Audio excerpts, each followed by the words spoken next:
I'd like to welcome all of you to the Agricultural Fertilizer Certification webinar. My name's Mary Ann Rose. I'm the moderator for this workshop. Just like to say briefly, this is for those of you that have not yet obtained your fertilizer certificate. So if you need recertification, you have a certificate, this program is not for you. This is the 3-hour first-time certification course. It is my pleasure to introduce our speakers today. I'll introduce them both at the same time. Harold Waters and Greg LaBarge, both of whom are field specialists, agronomic field specialists with Ohio State University Extension. So Harold, I'll let you begin the first presentation. Thank you very much. Thank you, Mimi, and thanks for inviting us to do this program. Actually, it feels like it's been a couple of years now since I've done it, but happy to do it here today. So I'm going to talk about 3 topics today. I'm going to hit on the first one here, and then Greg will intersperse some of his discussions as well about other parts of the 3-hour certification. I'll start off with Ohio nutrient management regulations, and then midway I'll go into tri-state fertilizer recommendations, and then finish up today with nitrogen management. The simplest one is going to be the nutrient management regulations. And I'll start off by the law and the regulations that we work under or build on these laws. So 2014 was the first law in Ohio that really dealt with fertilizer application in the state. We had laws before that dealt with counting how much fertilizer was sold, but that information was gathered from retailers, co-ops, things like that. Now this certification law means that you will record information about how much fertilizer you actually apply to your farm operation. And so you need this certification if you farm more than 50 acres and apply fertilizer to a crop that you're going to sell. If for some reason you have a crop, maybe hay, that you only feed to your own livestock, not required to have this certification, but I think it's still a good idea.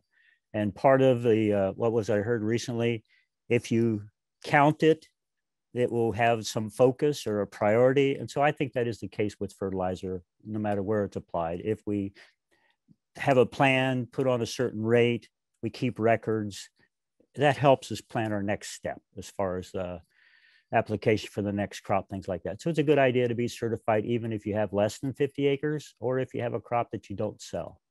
So anyway, effective September 30th, 2017, that law went into place. So you folks are a little bit late, but we're happy to have you here.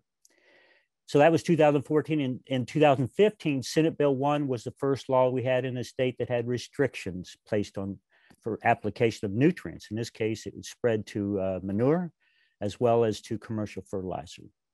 Those restrictions at present are only for the Western Lake Erie watershed. So those rivers, streams, whatever that flow into the western end of Lake Erie, that's where that law would apply. And again, there are some restrictions there on application of manure and fertilizer. And then a couple of funding things to help us actually get some of this work done. Senate Bill 299 in 2018 provided some assistance to the soil water conservation districts and also moved them at the same time into the Ohio Department of Agriculture. But that funding was not just to assist them, but also to share with you to start putting practices in place to reduce loss of nutrients. And then House Bill 7, that was the one that built H2 Ohio, 2019, somewhat delayed implementation in 2020, but it's underway now for 2021. Money is starting to be dispersed again for assisting with some of those implementation of practices. Why were these laws put in place? Oh, this goes back quite a ways now. I think 2011 was kind of the breaking point for us. Very wet year, very high levels of nutrients got washed in our streams and water bodies, and it got noticed. So human health concerns was part of this, environmental concerns, that was probably the big one, particularly for Lake Erie. And then they have these new laws that are in place, like I said, 2014, 2015, those 2 new laws. So here's what Senate Bill 150 says. When you apply fertilizer to more than 50 acres of agricultural production, you must be certified. And that's horticulture crops, agronomic crops, so Christmas trees, Potted plants, certainly corn, soybean, wheat, forages. If you have 50 acres or more, and that does not have to be in one field, but 50 acres in total, then you're required to be certified. And then for this certification, there is no distinction between commercial and private. So we're teaching both today. And for recertification, you can go to either one of the programs, either commercial or a private recertification program. You do recertify every 3 years, and you attend 1-hour training. And then, of course, there are fees that Ohio Department of Agriculture charges, so you will pay those as well. Certified crop advisors and certified livestock managers are not required to take this training. They can become certified as a fertilizer applicator, showing evidence that they are certified as a certified crop advisor or a certified livestock manager. The reason being that they are supposedly already trained, that we've been doing that for some time with them, going back many years now. And the goal was that we were already getting them trained to manage fertilizer and nutrients properly. This extends to farmers. Note on this page, and I try and squeeze it in several places, if it's in yellow in a corner, either lower right or upper right corner, that indicates where you might find further information on the manual. In this case, this information is indicated on page 3 and 4 of the manual that we provided in the box. So to become certified, you can take an exam. You do not have to sit through this 3-hour program. You just walk in the Ohio Department, well, make an appointment with the Ohio Department of Agriculture, sit for that exam, and you can become certified that way. If you're already quite familiar and understand regulations, fertilizer application, things like that, you might be able to do that. The other option, and most people are doing this one, is sit through the 3-hour exam or 3-hour preparation class that we're doing right now. After that, you pay the Ohio Department of Agriculture fees as required. If you already have a pesticide license, I believe that is waived, but if you only have a fertilizer certification, there will be a fee, and you start basically a relationship with Ohio Department of Agriculture. As I said, you sit in on education, continuing education program every 3 years. And again, to renew, you pay a fee. And then this is the important part of this Senate Bill 150, at least, is you are subject to inspection. So you have to keep your records, keep them for 3 years, and you can maintain information of what it is you have applied, things like that. We'll go through a list here in a moment. What is fertilizer? I tend to think of it that if it's sold with a guaranteed analysis. So 1152O, triple 15, 28% UAN. If for some reason you buy manure with a guaranteed analysis, that would be classified as a fertilizer, and it would also have to be a material that you keep records of, and would also need certification to apply. Lime and things like that, some other odds and ends there. You don't have to have that information, or do not have to be certified. But if you're applying anything, as I said, with analysis on it, pretty much you need to be certified. Manure applications made from concentrated animal feeding facilities do require a certificate. Generally speaking, from the analysis sheets that I've seen from those operations, those are,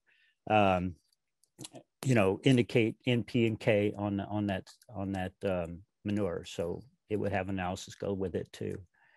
And then if you're only applying starter fertilizer through the planter, and then maybe you hire everything else done, then you do not need to be that certified applicator.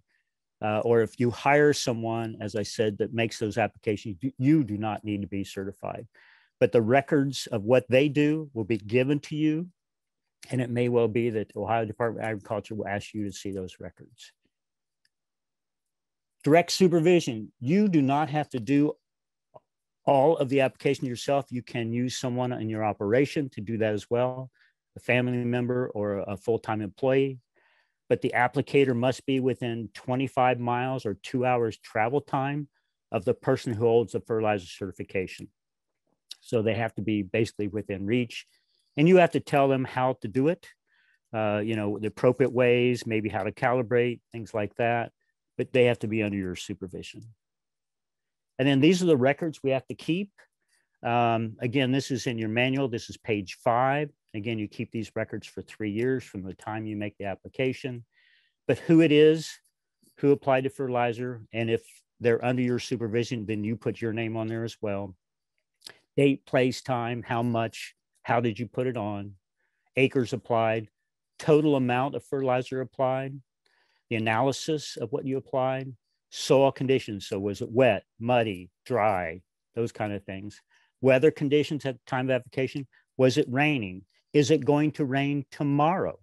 They want to know that information as well. And that's above and beyond what we've done in the past for pesticide record keeping. So a bit more information, again, 24 hours into the future. And if you're surface applying, was the ground frozen or snow covered when you made that application? This is what the form looks like. It's in your notebook. It's actually page 6. I kept the number at the bottom of the page so I wouldn't forget where it is. This is an example of what you can use. There's also an Excel spreadsheet, again, in the manual. You can get a link to that, but you can create your own spreadsheet. You do not have to use this one. And then there are several applications that allow you to keep records as well. This one is called ONMARK, ONMRK, Ohio Nutrient Management Record Keeper. And you can use this one. It is something that you set up the application on your home computer, and then you use your smartphone when you go to the field to make the application. And it will connect a weather report directly to your application report at the same time. And that's approved by ODA, so you're welcome to use that. There are other applications out there. I know my co-op, when they made an application of potassium for me, they handed me a sheet that had the indication of how much they applied where, things like that. I had to write on it the weather records at the time. But other than that, it was pretty complete. So there are some benefits to certification. The one that was really built well into the law is this affirmative defense. But I think there's also benefits from continuing education. Of course, I'm a faculty member at Ohio State, so I think education is always good.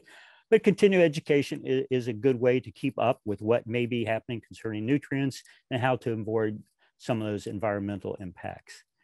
I've had several of my county educators that I work with tell me that they have improved the economics with the of the farm operation with the growers that they work with by having a plan to on how to and when to apply fertilizer, and sometimes not over applying based on places where you have manure.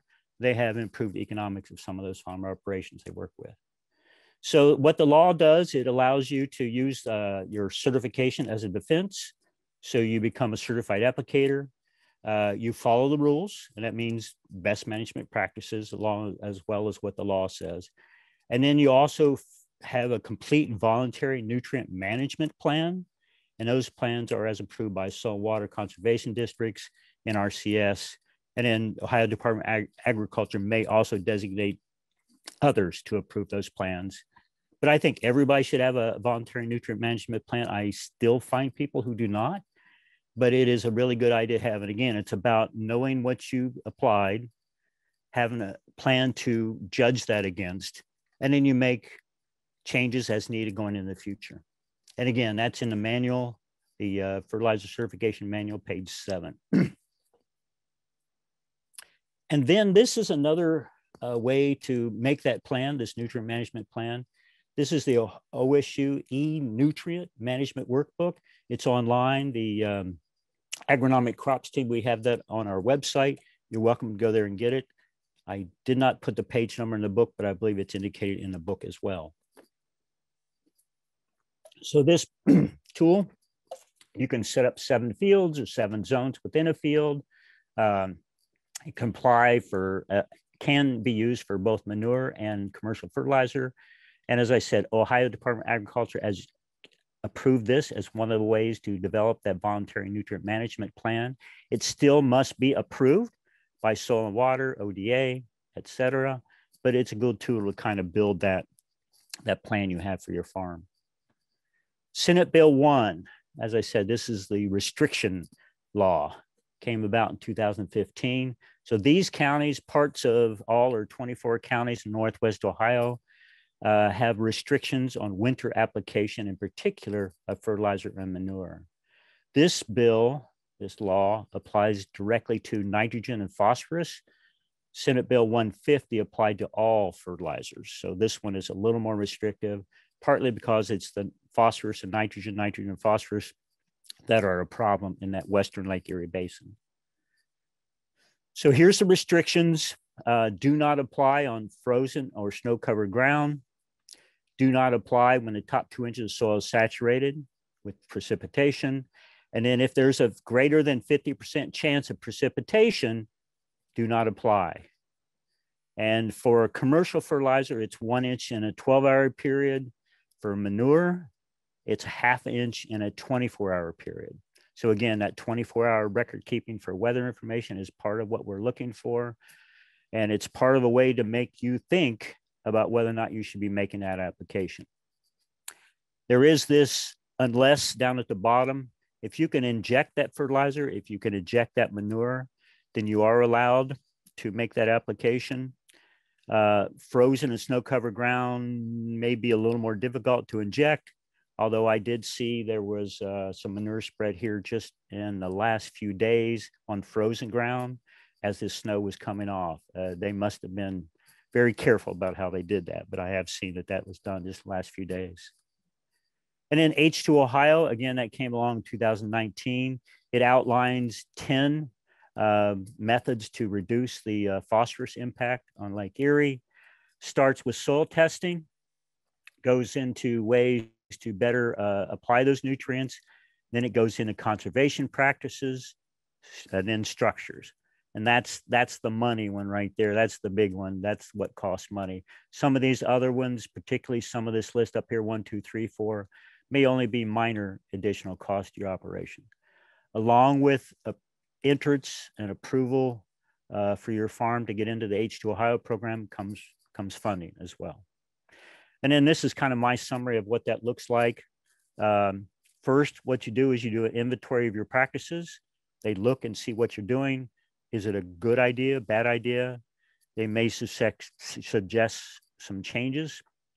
You can get certified. There are applications for you to keep records, and then you implement those changes. And again, that was November 2019 and really getting fully implemented this year. Weather records, and again, this is in your book, page 10, 11 of the manual. Weather.gov, it's simple, it's easy. I go to it at least once a week, have nothing to do with fertilizer application, but I use it regularly. That online tool on Mark that ties to your smartphone. And then a couple of resources that I think are really neat, and this is what I mostly recommend farmers use. The Fertilizer Application Resource Monitor from Ohio Department of Agriculture. Again, you can get that portal, that link, I should say, in page 10 or 11 of your manual. And then Ohio State University, the Bird Polar Research Center, they came up with this app as well, Field Application Resource Monitor. You notice how both of those are farm. So this one is, again, from Ohio State. I like them both. One does a little better job of mapping than the other, but I do like this red light, green light on application that comes from OSU. There's a similar recommendation that comes from this tool as well from ODA that tell you whether or not it's a good idea to actually make those applications. I like that. The weather.gov, this is what the website looks like. I looked at it yesterday, put in Marysville, Ohio, my closest city, 43040. And when you do that, then it brings up another page. It gives you the local weather based on that. And then at the lower right corner of that page, and I've got it set for 48 hours right now, but I believe you can go out to 7 days, if I remember right. Anyway, what I do is I have a chance of rain down here in red. It also tells me what the percentage chances are. So at no point did I get up to 50%. The high was 30% from the period I was checking, and it went down from there. So if I had dry soil conditions, wanted to apply fertilizer, technically, even with these small showers, I would be allowed to do that because of risk of movement of fertilizer nutrients off the field is pretty low. So this is my last slide. In summary, if you apply fertilizer to more than 50 acres, no matter what the crop is, you should become certified as a fertilizer applicator. Record your fertilizer application, nutrient application within 24 hours, and then keep those records for 3 years. everybody should have a nutrient management plan. Again, that voluntary nutrient management plan, as spelled out in the guidelines, regulations, can be used as part of an affirmative defense should you end up in court. Let's hope that's not the case, but it has happened.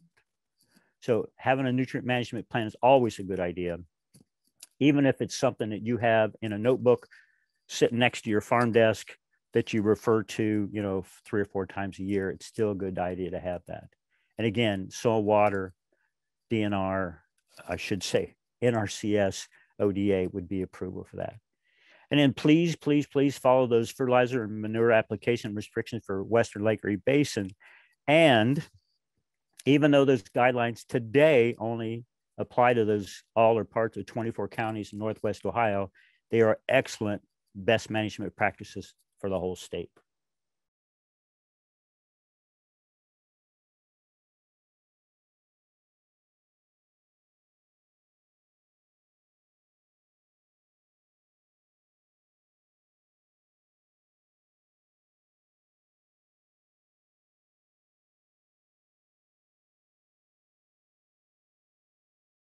Good morning, folks. Want to kind of follow up or continue on with where Harold left off and talk a little bit about water quality impacts of nutrients. Certainly that's the reason that we are doing this certification in the state of Ohio. That's the reason why we're focused in on nitrogen and phosphorus fertilizers, because of that connection that exists there to those nutrients and their impact on water quality. And what we want to talk about today is just some general background, just so you'll hear some terms thrown around at different times, so you have some understanding of what those terms are, and we'll use some of those here today. Talk about some of the watershed issues that result from excess nutrients. The Gulf of Mexico and Lake Erie are our 2 primary watersheds where our water ends up, and we'll talk about current status of those. And then we also have some monitoring here in the state of Ohio that's going on at the edge of field. So we can really document what's happening as far as nutrient and phosphorus loss, and also are evaluating some of the best management practices that we can implement. So just starting with that general background, first thing we need to think about is that we do, exist in watersheds, and those watersheds start at the upper end where we have the highest elevations and going to the lowest elevations. And we have all these different contributors that exist within a watershed. And with that, what they often document, or what they are documenting from an EPA standpoint, is where nutrient sources are coming from. And really there's 2 primary nutrient sources that we're talking about. They are point sources, and those point sources, there's a pipe that's being monitored, and results of water quality coming out those pipes is documented and submitted to EPA. Then we have non-point, which includes agriculture and really any other uses within the watershed that don't come out at the end of a pipe.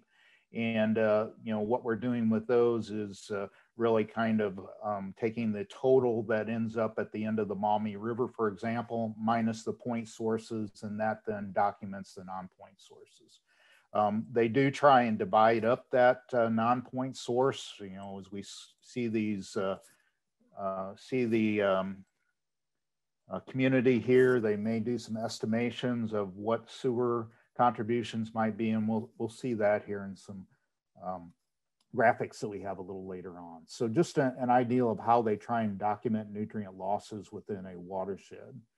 When we talk about agricultural impacts, really we're talking about these 3 things. We're talking about sediment from erosion, we're talking about phosphorus, and 3 different components of phosphorus: total, particulate, and soluble phosphorus. And then we're also talking about nitrogen, ammonia, and nitrate nitrogen.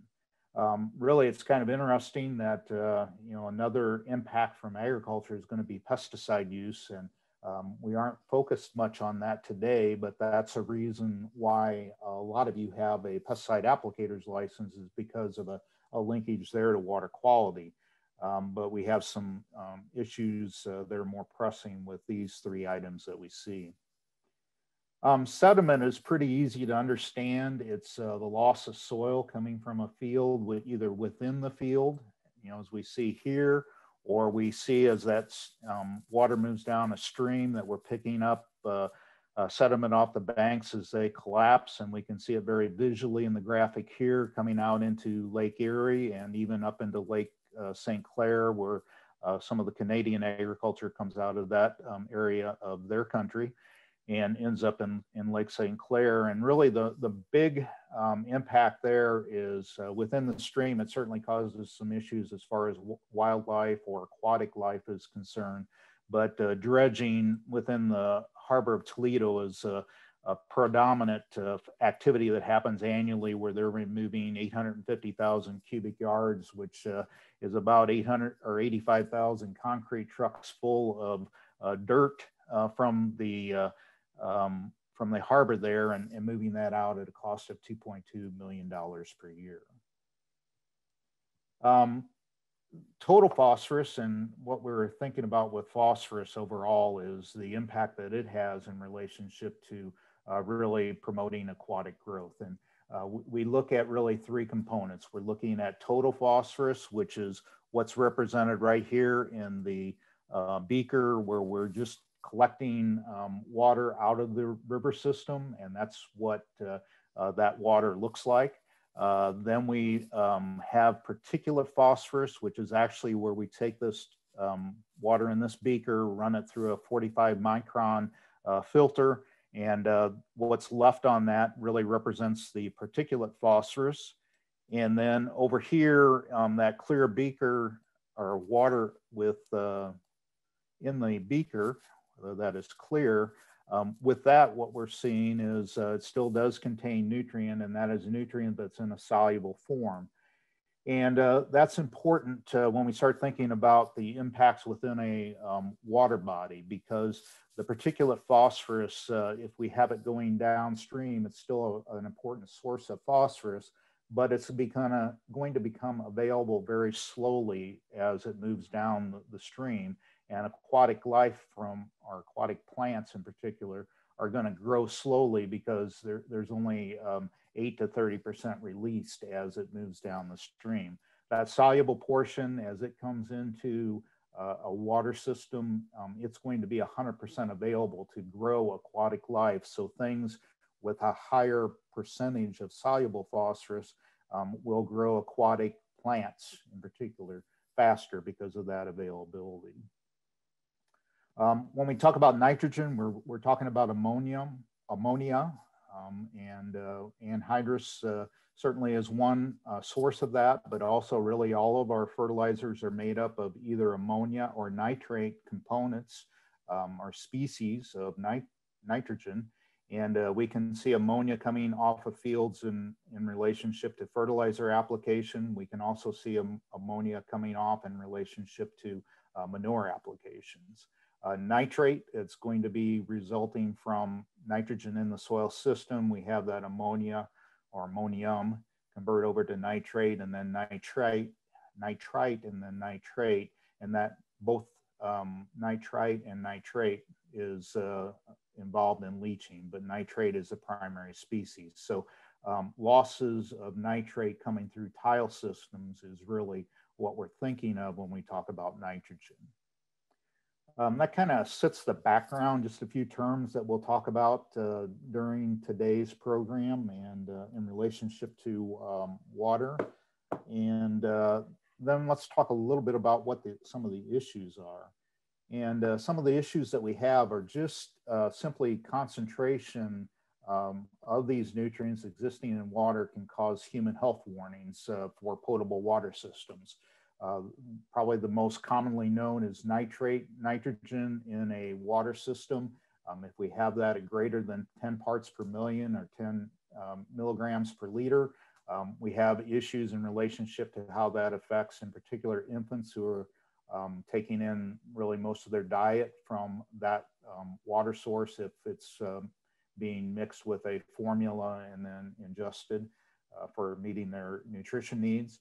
And that can cause that blue baby syndrome, where the nitrate in essence gets into the bloodstream and replaces oxygen and it is in essence like suffocating in relationship to that type of situation.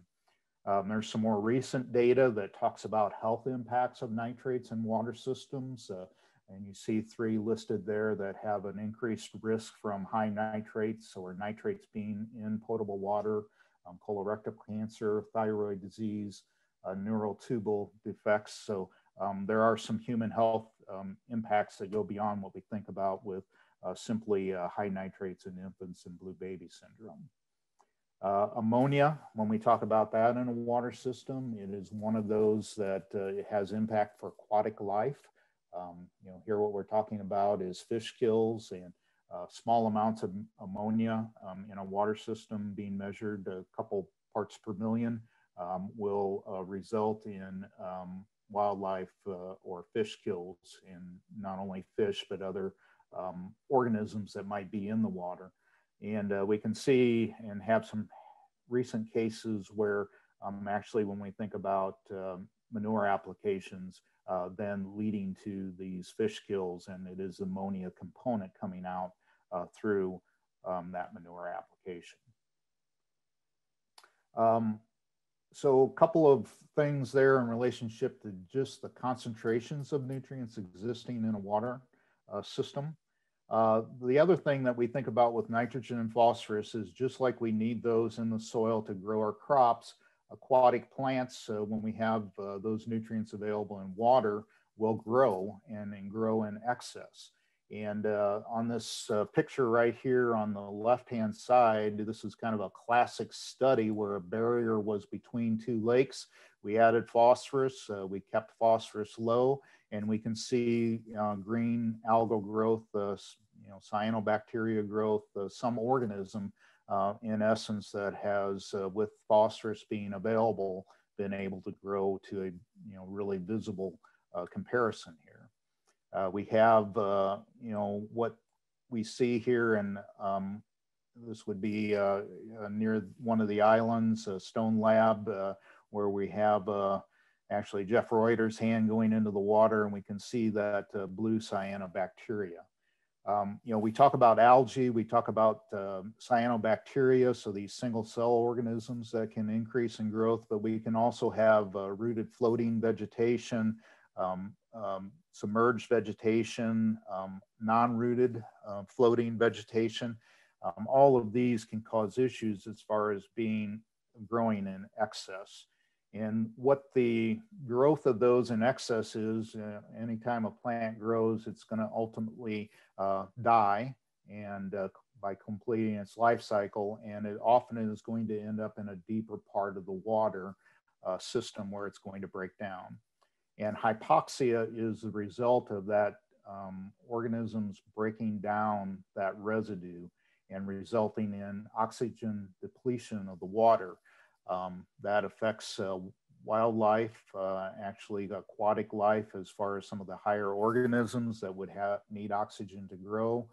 So fish and crabs and others will be affected by this. If they can get out of the area, they just aren't present. If they can't get out of the area, then they actually do die from the oxygen depletion. So we end up with dead zones within water bodies like the Gulf of Mexico that we talk about. We also have a hypoxic area within Lake Erie itself. So hypoxia is a common issue. What we deal with in other water bodies is actually a type of organism, cyanobacteria, that results in harmful algal blooms. And the reason they're called harmful is because those particular blooms of those organisms will produce toxins or poisons that cause irritation, illness, sometimes even death by any of us higher organisms that would come in contact with that.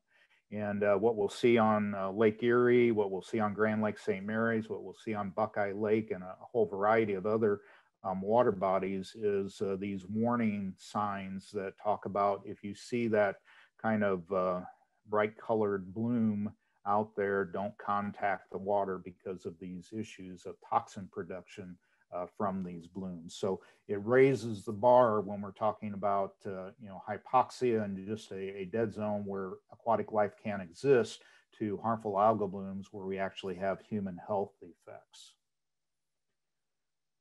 So let's talk about, and we'll really talk about hypoxia and the harmful algal blooms in the Gulf of Mexico and Lake Erie, kind of a current status of where we are here for a few minutes. What you see here is actually how we evaluate the Gulf of Mexico hypoxic zone. Is it's a coverage area. They go out July and August of each year and do a measurement of where the hypoxic area is at by making boat trips across here and using sondes and measuring oxygen depletion.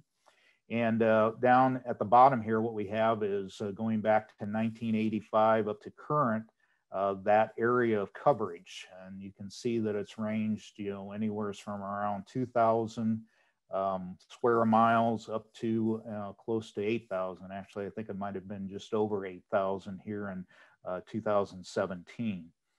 And what we're looking at is a 5-year average where we've had 5,700 square miles of coverage. And really, when we look at a target or a goal for the Gulf of Mexico, we're looking at 1,930, with that target being for 2035. So we've got a ways to go in relationship to that area coverage that we see in the Gulf of Mexico. And so there's some documentation in relationship to where do these nutrients come from? And we see it here in relationship to some reports. So you can see the Gulf of Mexico and the contributing area, which is a vast area, includes most of the Corn Belt. And you can see here in the area of the pie charts that we have fertilizer, we have manure contributions. Those are probably the two that we control from a farm aspect, and from a total nitrogen standpoint, they make up around 51% of the contribution. Then we have all these other contributors, some of them being point source, such as wastewater treatment plants, and then we see other sources coming in. When we talk about total phosphorus, we talk about farm fertilizers down here about 27%, and manure about 22%, so somewhere around 50% coming from agricultural sources.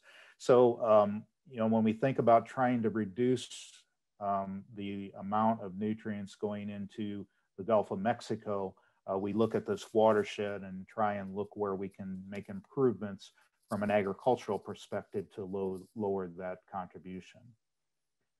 These are the targets that we have. And it is tied to that square mile coverage of the hypoxic zone. And we're looking for 45% reductions in nitrogen, 45% reductions in phosphorus. And there's an interim goal of by 2025 to reach 20% reduction of both of those nutrients. And, depending on the year and the really impacts of weather, those goals are going to be harder or easier to reach depending on what years we have weather-wise. Talk a little bit about Lake Erie, and what we want to talk about here is you see Lake Erie down below. You kind of in the lower part of this, and the other Great Lakes are shown here, and really Lake Erie has that problem that exists in relationship to harmful algal blooms because of the depth of the water body, and then some of the contributing watersheds that come to it and nutrient sources coming from those. Here we also use an area coverage type of evaluation, and that area coverage is then converted into basically a scale of 1 to 10. And you can see the years here that go back to 2002, and that's really when we did start to notice some of these harmful algal blooms at a greater incidence within the Western Lake Erie Basin. Our target is right here to be a 3 on a year-to-year basis, and we can see that a number of years in recent years we haven't attained that. Actually, 2020 we did attain that type of coverage. 2012 we did attain that, and you might notice a characteristic of that, and that those are drier years. So a lot of what we're seeing right now is impacts of weather in relationship to the year-to-year variability. We haven't seen a lot of changes from agricultural practices that we put in place yet. This kind of equates to, and let me just back up for a second and point out this year, 2015, this line right here, where we had a 10.5 bloom, and then keep in mind right here, the 2012, and we can look at what area coverage looks like. We have 2012 that's noted right, right here. Is that area coverage, and this would be the maximum extent that occurs during the harmful algal bloom season. Then we can see over here what it looks like in relationship to 2015, where we had that maximum area coverage as far as a bloom is concerned. These measures are measuring the coverage, but they're, we mentioned earlier that with harmful algal blooms, there's a toxicity to them. This does not quantify the toxicity, and we do see years vary as far as toxicity in relationship to what conditions are going on at that time. And part of the toxicity seems to be related to what nitrogen availability there is within the system. So while we'll talk a lot about phosphorus today being an impact in the Western Lake Erie Basin, and is the primary reason we see the coverage of the harmful algal blooms, as you see here, we'll see that nitrogen is an important component as we talk about toxicity. When we talk about nutrient targets, really it's only revolving around phosphorus, as far as reducing really by 40% both the total phosphorus, so that both sediment and our particulate bound phosphorus, as well as the soluble phosphorus, is what we're looking at reducing by 40%, as well as the soluble portion, and really looking for a concentration of 0.05 part per million. And that would be for both the spring loading, which really ties to the bloom, and then annual loading, which ties into the hypoxic zone. We do have a lot of continuous data on Lake Erie, and so this is the Maumee River at Waterville, and what we're looking at is total phosphorus, and I really kind of point you to this line that's drawn through all the dots, and that line is the 5-year moving average, and we can see that total phosphorus has actually been declining, or at least holding steady, depending on what period you look at within the chart. DRP is the one that's went down to levels that would be in that 0.5 part per million for a period of time, and then we've seen it go up, really going back to the early 2000s. And it seems to be that part of our issue is the more prevalence of this DRP portion of total phosphorus over here, as far as the issues on Lake Erie. We can look at contributions in graphic form for some of the different watersheds, and we can see that really the big red area is the non-point source, and within that non-point source area, what we have is a lot of agricultural land that's within these watersheds, particularly the Maumee and the Sandusky rivers. Then we can look over here, and actually they took 2008 and they did a deeper dive, and they tried to break out what was coming from out of state right here with the gray, because we do have contributions from Indiana and Michigan. Then we have this Ohio ag land contribution of 63%. And then we have things like natural lands, wastewater treatment, developed lands, and HST is home sewage treatment, where they tried to document some of the rural households and contributions. So that kind of sets the stage. That's a little bit of what we know. And so agriculture, I think we can agree, has some contributions in relationship to water quality. So knowing more about what's happening at the edge of field as far as nitrogen and phosphorus contributions is really important for us to think about. And what we have here in the state of Ohio is a great fortune to have some edge of field monitoring. That monitoring is going on at 20 different locations, as you see designed here as representing one site. And we're looking at both the subsurface or the tile losses of nutrient. We're looking at the surface losses of nutrient.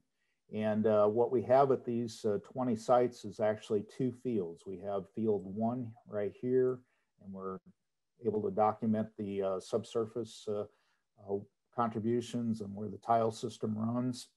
Then we lay over top of that the surface contributions. And so we're able to come up with unit area contributions from different practices. Then we have a second field here.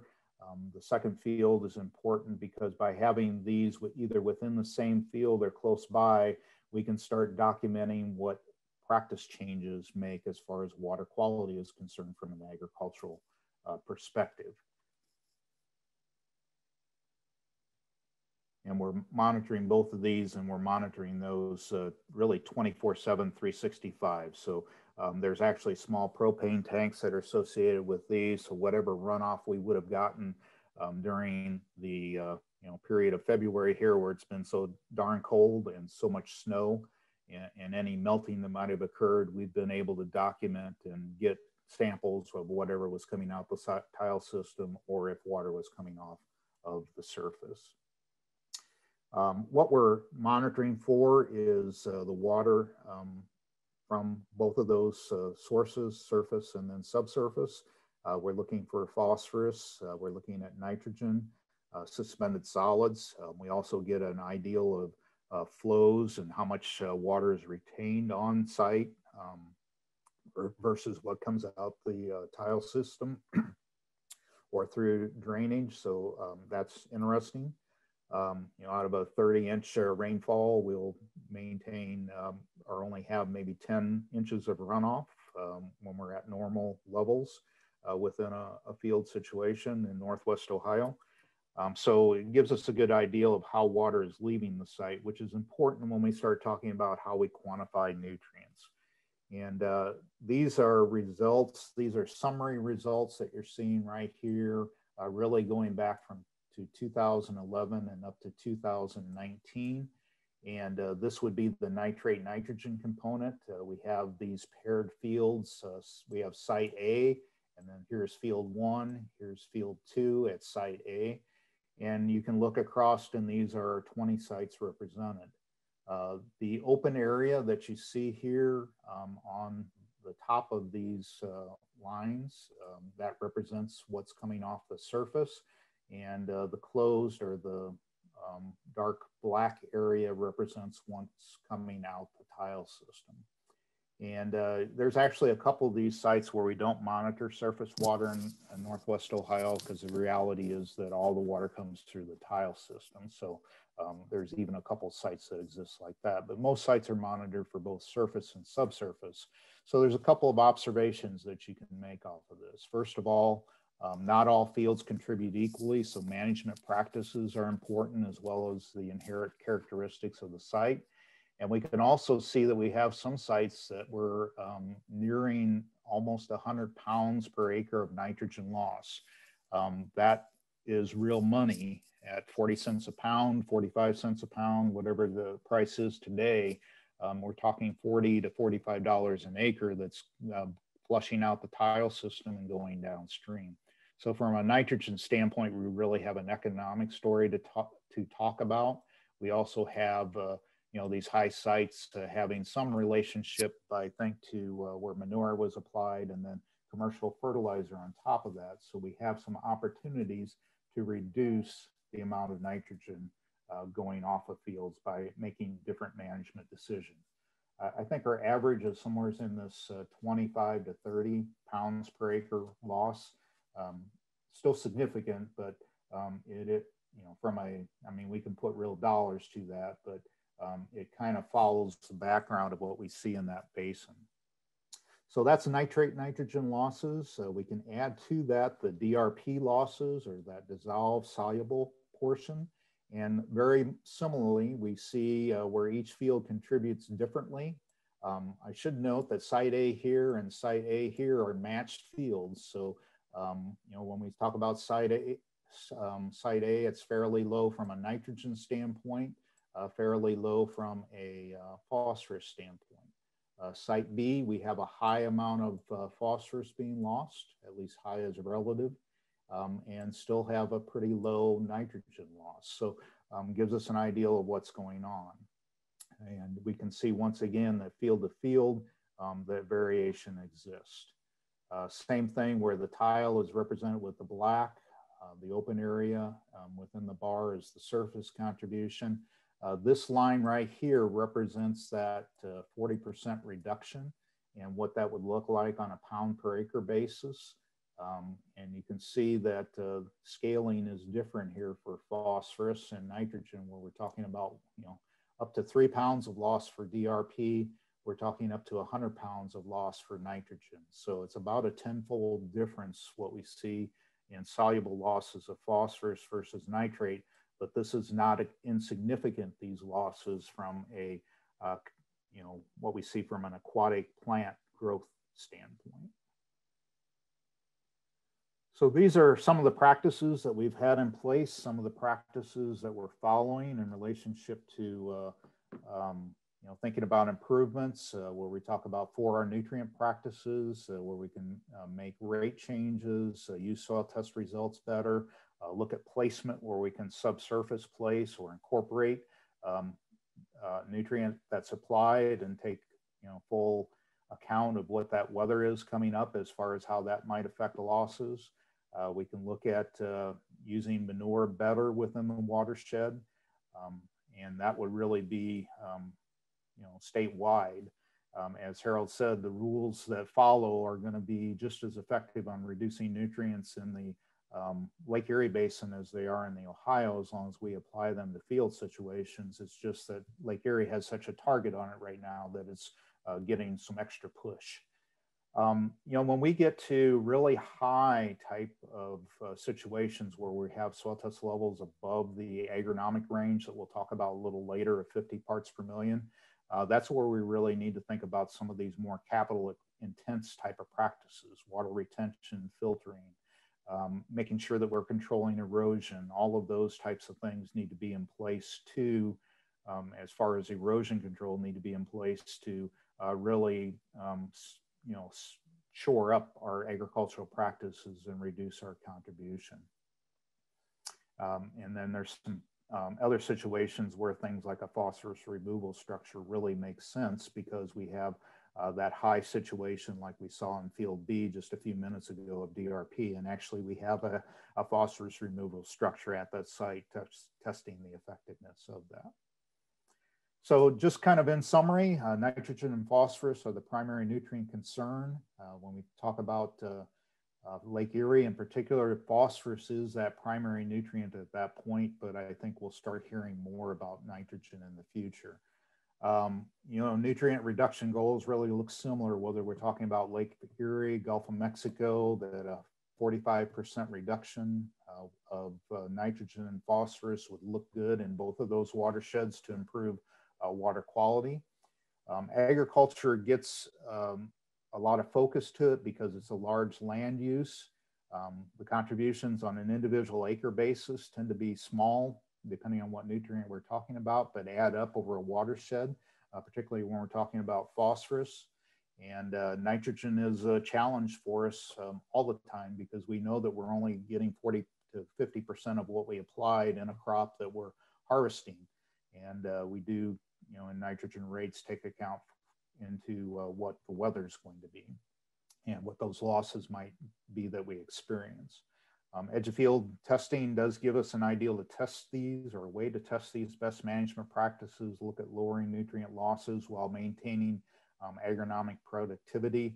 And we do see that field to field variability exists. And so practices are important, and how we apply those practices over a given set of field circumstances is really important when we talk about losses.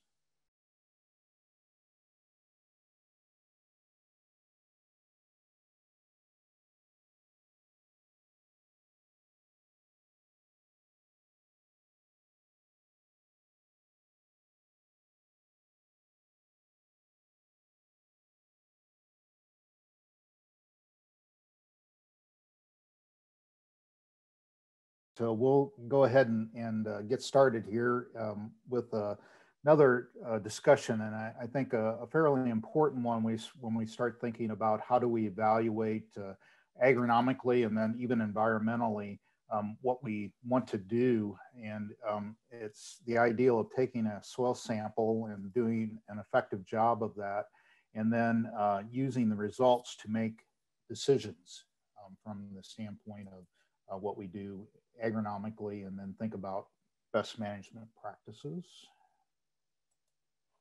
And there we go.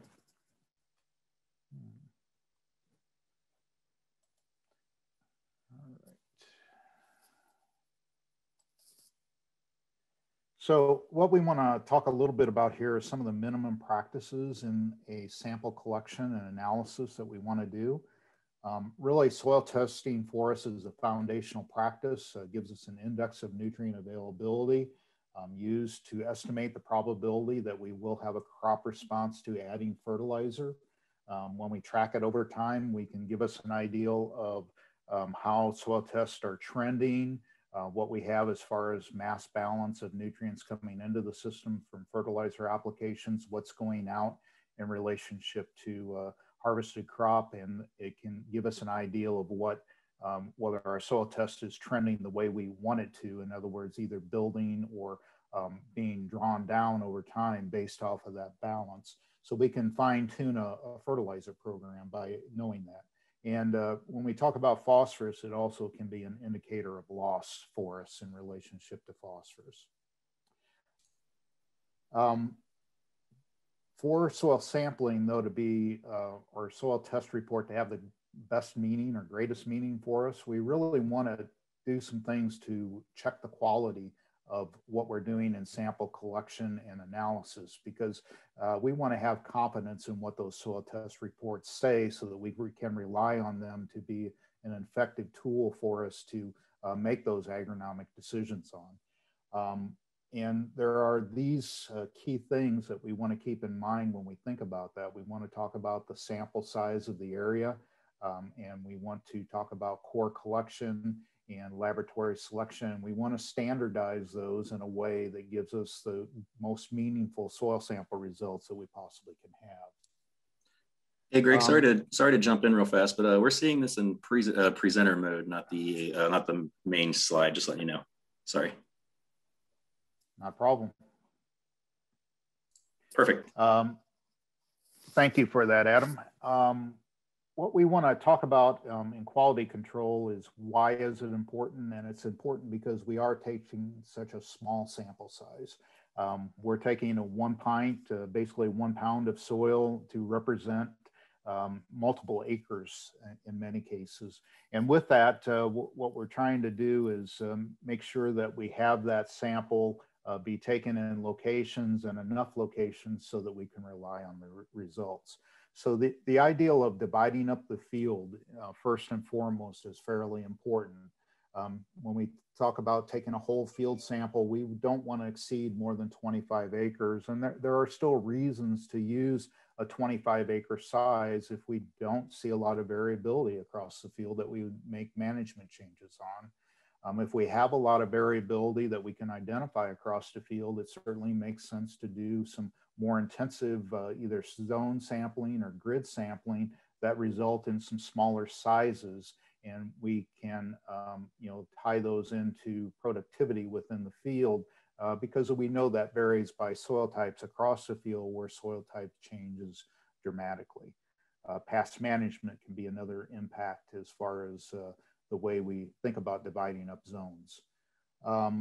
When we talk about core collection, one of the important things that we want to have are these things in place where we talk about after we've divided up the field into representative areas, going out and taking the cores, and we want to scrape the surface to remove debris and residue because that's a higher concentration of nutrient. We don't want that representing the soil by getting rid of that residue. We want to talk about cores per sample and getting 10 to 15 cores if we're doing that whole field.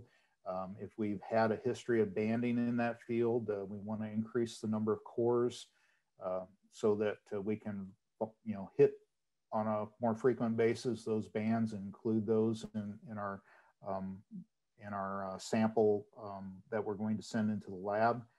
Use a zigzag pattern. In other words, we don't want to go down the row and end up with all banded fertilizer type of cores being collected.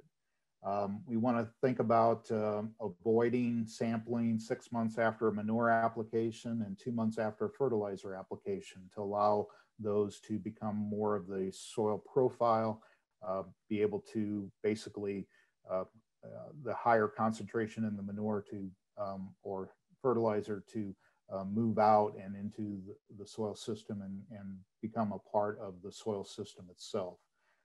Since we have the technology, it makes every bit of sense to use GPS to mark those points so that we can come in and do future sampling in those same points and have increased confidence that at least as much as we can in soil sampling, increased confidence that we're representing the same areas from one sampling period to the next sampling period.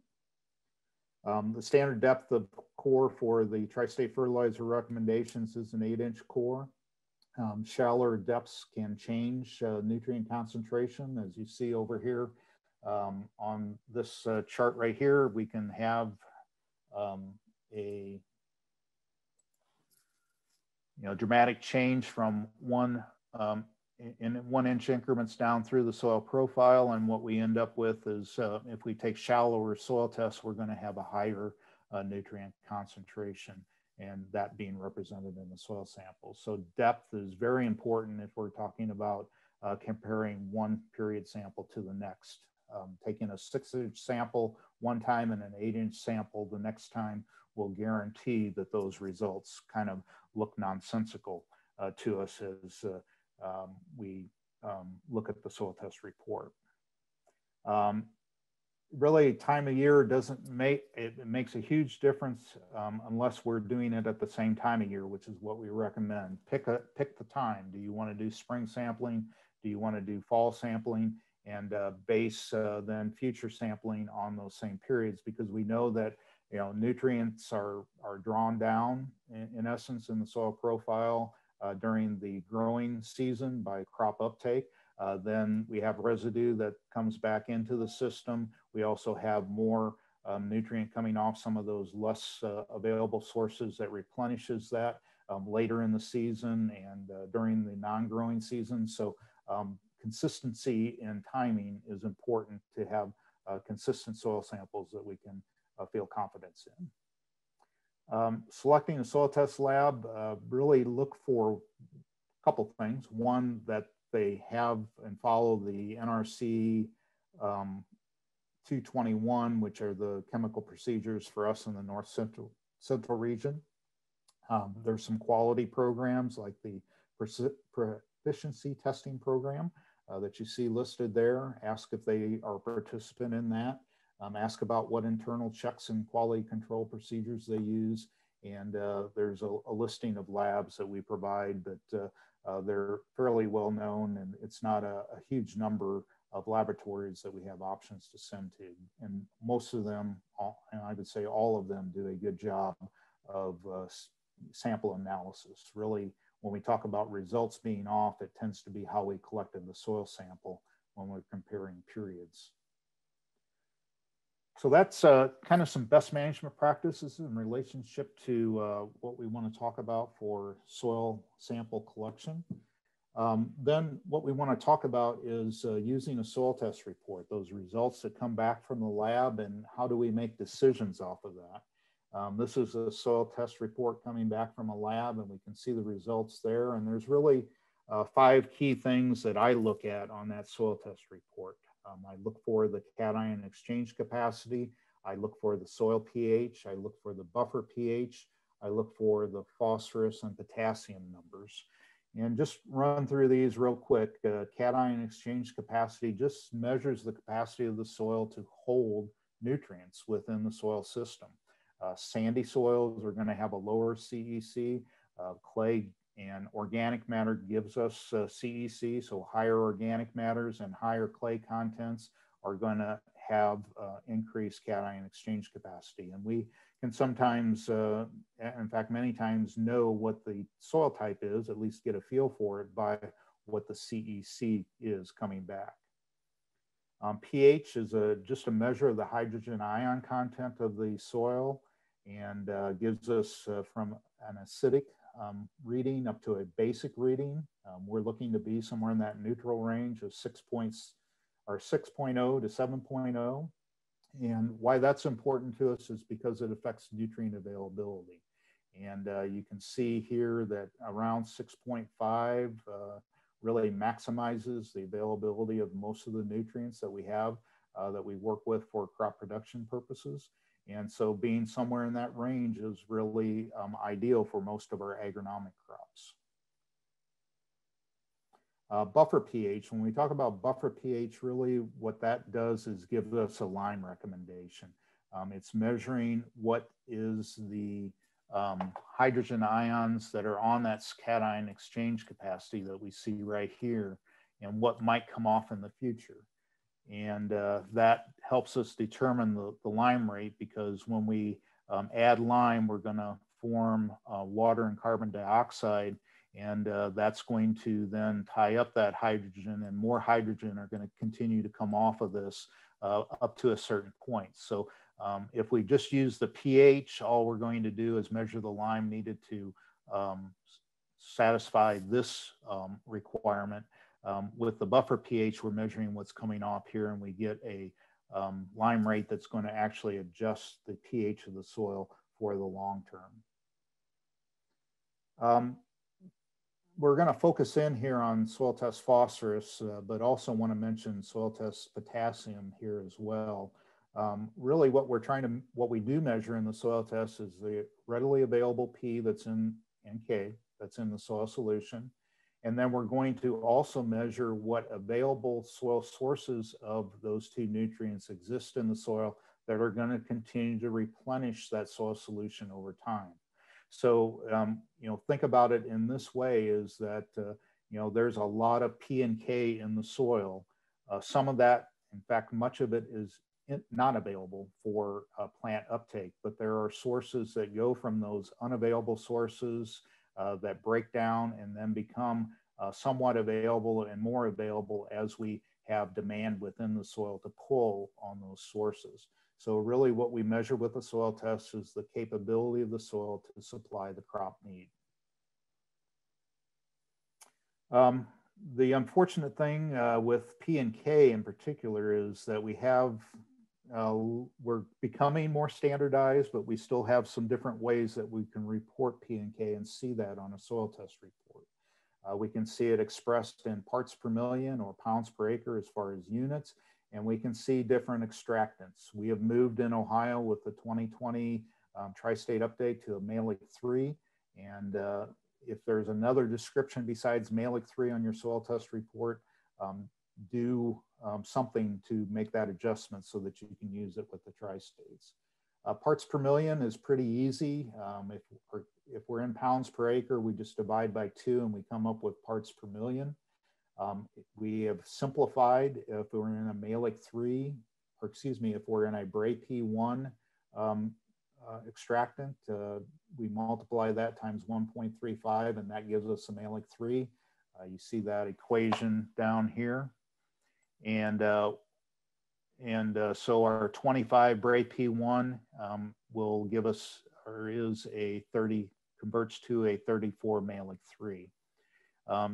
If you are in something different than a Bray P1 or a Malic 3, if you see different than those two on your soil test report, contact the lab, because you need to know what's being represented and what that soil test result is, and they will either need to do the conversions for you from that extractant that's being reported, or maybe rerun the soil test to give you something that's a number that you can use. So actually we do have in the manual, if you want to go through this at some point, a couple soil test reports and what we pull off of those reports. Here we have, and you can go through that exercise. Here we have sample 3 off of one of the soil reports that we were looking at earlier. We're able to pull off the CEC, which is 11. We are pulling off the pH, which is 7.0. When there's a buffer pH that's not shown there, basically what we think of is that being a 7.0, it's not going to require any lime. It's the phosphorus number that we really need to take a good close look at. And when we're looking at this one, it's an older soil test report. We've got 25 parts per million represented there, but you see that's a Bray P1 equivalent soil test extractant being used to represent this. We're looking for a malic 3. So what we need to do is a little conversion here. We already have the parts per million. We need to take this Bray P number times 1.35, and that gives us a malic 3 value of 34 parts per million. Sometimes potassium can be reported with different values than the malic 3. Basically, what we're talking about is most things now are and have historically been in a malic 3 value. And so as long as malic 3 is there, it's already in parts per million, and we can use this in our tri-state lab recommendations. Here's a second report, and let's just walk through this one because it's an example that is actually from our eastern side of the state. We'll often see this Penn State lab used, and it's a little more complex in what we need to look at. The CEC is equivalent to what we do here in the state of Ohio. The pH is equivalent to water pH that we have here in the state of Ohio. They do use a different method for measuring the buffer pH in the soil. We can't directly correlate that to anything we have here in the state of Ohio, so that's why the asterisk exists there. But we're going to focus in on phosphorus here, and we need to take a good close look at this report. We can find the number pretty quick. It's an 11 part per million soil test level. It is in parts per million, and it is footnote down here as far as what that means. And we have to actually look at the very bottom of the report, and what we're able to find is that that value is expressed as a malic 3. So we have an 11 part per million malic 3 soil test. So basically, we don't need to do any conversions here, and we can just use that 11 off of the soil test report. Potassium is also listed here. You can see that is also footnoted here as a malic 3 value. And so that would be the soil test report that we're going to use here actually a little later to develop a recommendation. One final thing on soil test reports, and that is that when we look at a soil test report, it will often have recommendations. And I think it's very important for you as a user of these. If you don't know what those recommendations are based off of, please ask the lab what they do. There is no Ohio law or criteria that says that soil tests done here in the state of Ohio have to be done in a tri-state fertilizer recommendation if that shows up on the soil test report. So do ask that question and be a little critical to understand what you have when you're looking at those soil test values. Really, these labs do nationally soil test, and so they have a lot of different formulas and a lot of different calculations within the software that they use to come up with these reports. And we just want to make sure that they're correct and represent what you need. So hopefully that's some guidelines on how to get a good sample by good collection methods, taking that soil test result and having confidence in it so it can guide your recommendations and help you determine some of the fertility goals on your farm and ask questions in relationship to those soil test reports so that we get a good economical and really environmentally sound type of recommendation for the soil analysis done on your farm.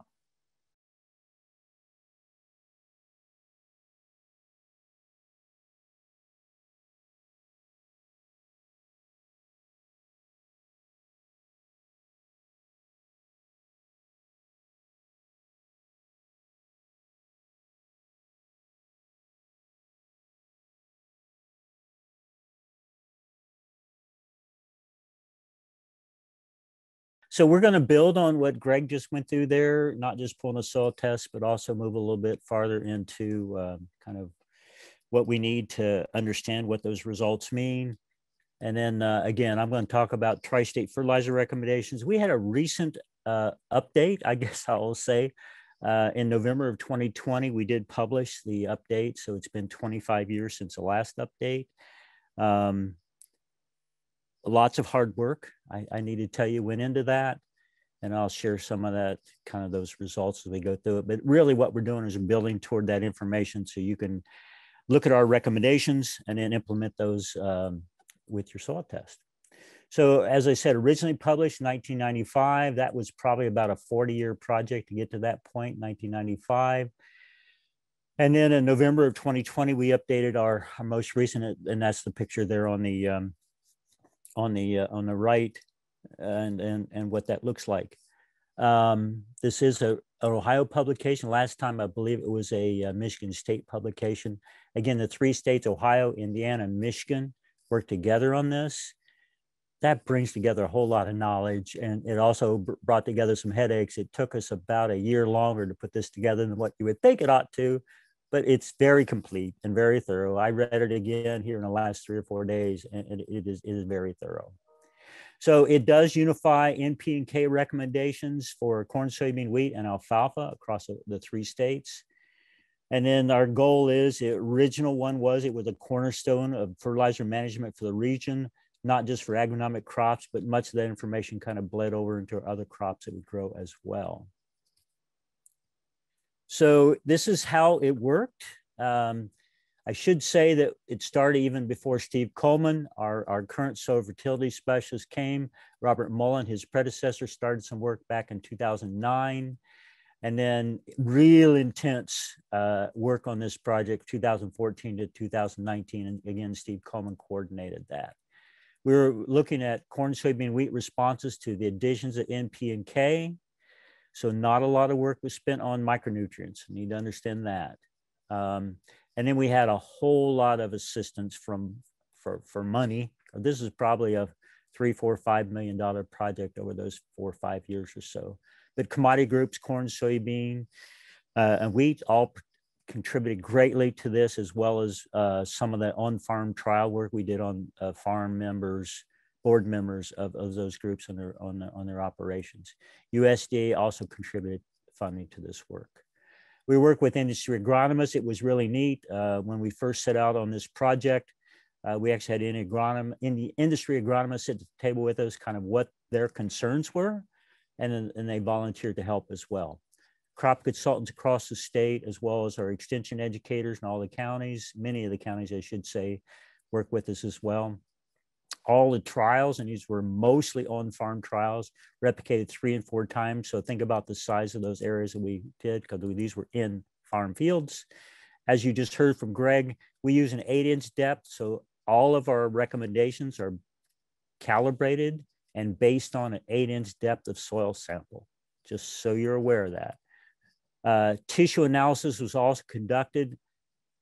Did not learn as much from that as we thought we had. It seems that there's a pretty broad range of productivity, even with a low or a high tissue test. And so not going to make recommendations based on tissue analysis, but we are going to make recommendations based on those soil analysis. We did a little bit of sulfur work. We've actually got a couple of graduate students went in Steve Coleman's lab, summarizing some of that now. It would be soon be published.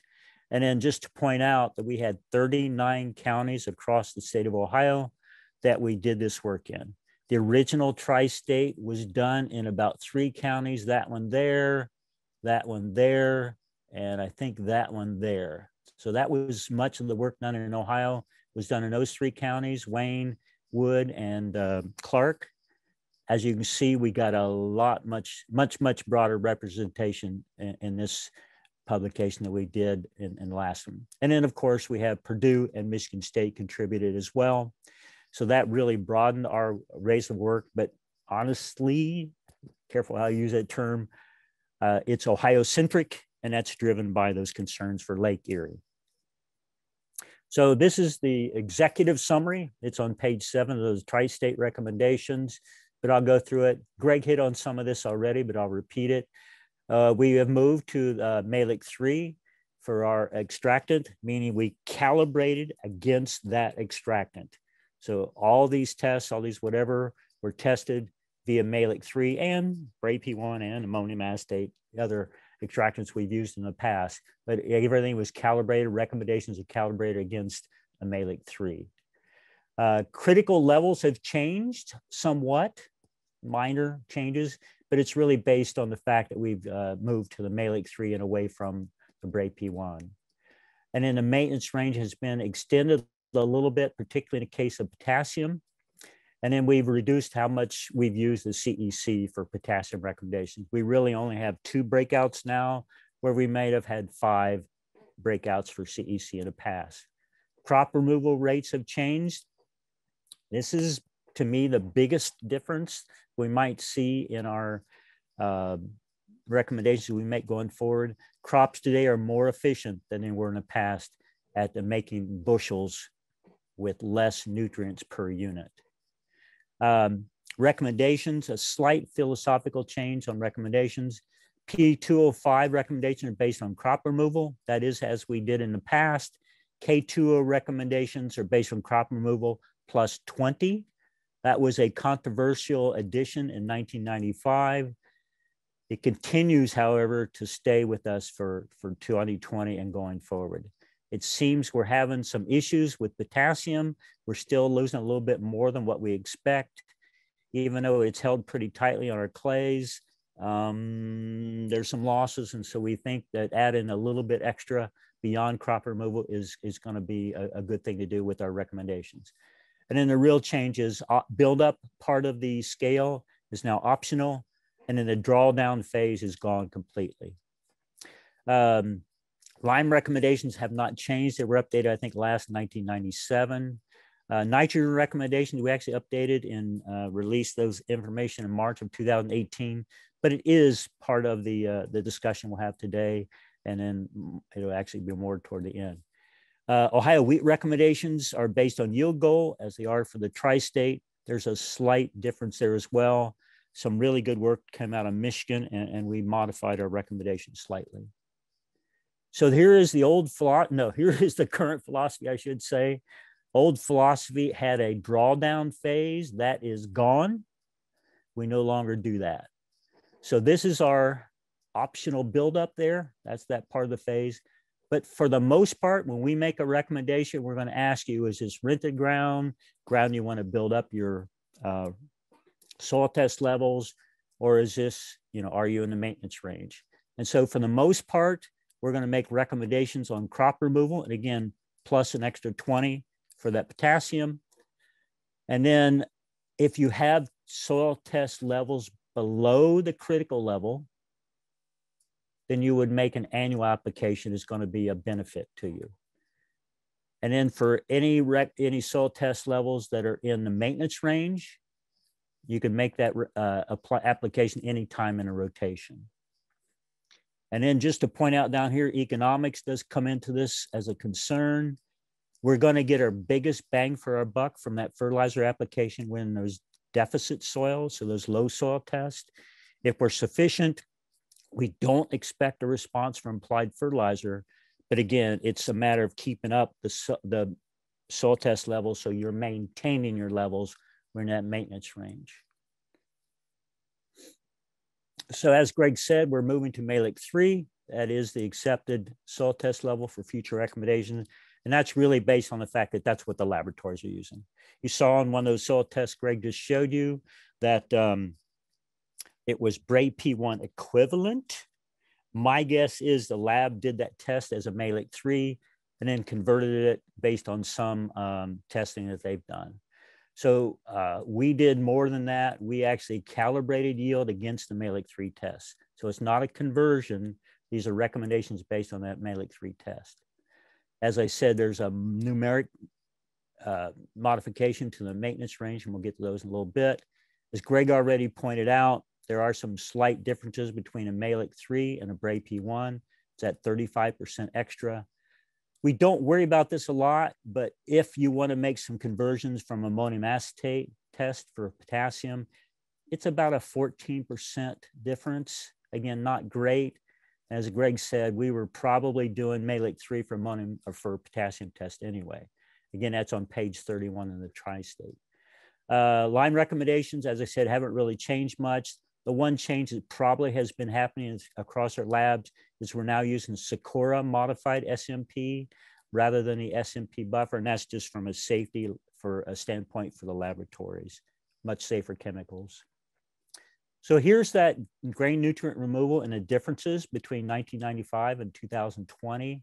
As you can see here, and I'm not going to go through all of these, but you can see here for corn, for example, we were pulling out about 0.37 pounds per bushel of P2O5 for corn in 1995.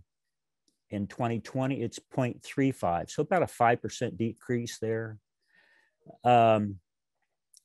Potassium, about a 26% difference. Point out here that there's really no difference, minor if anything, for P2O5 in crop removal bushels per or pounds per bushel, I should say, for P2O5 in soybean, but a pretty dramatic change for potassium in soybean. So 1.15 pounds per bushel rather than that 1.4. And then wheat really was the biggest surprise. We kind of understand, you know, modern genetics, corn and soybean, lots and lots of plant breeding work. So we understand why there's probably been some changes there in efficiency for the crop.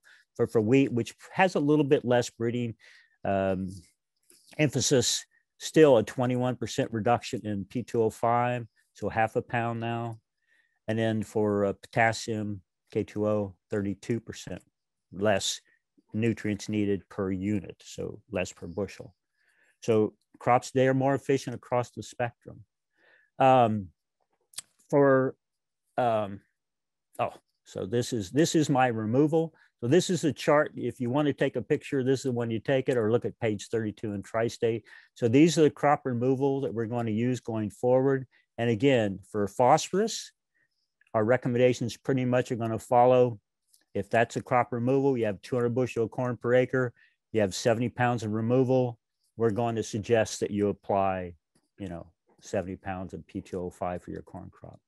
Same way with potassium, 200 times 2, so 40 pounds K2O plus 20. And I've got that emphasized there at the bottom.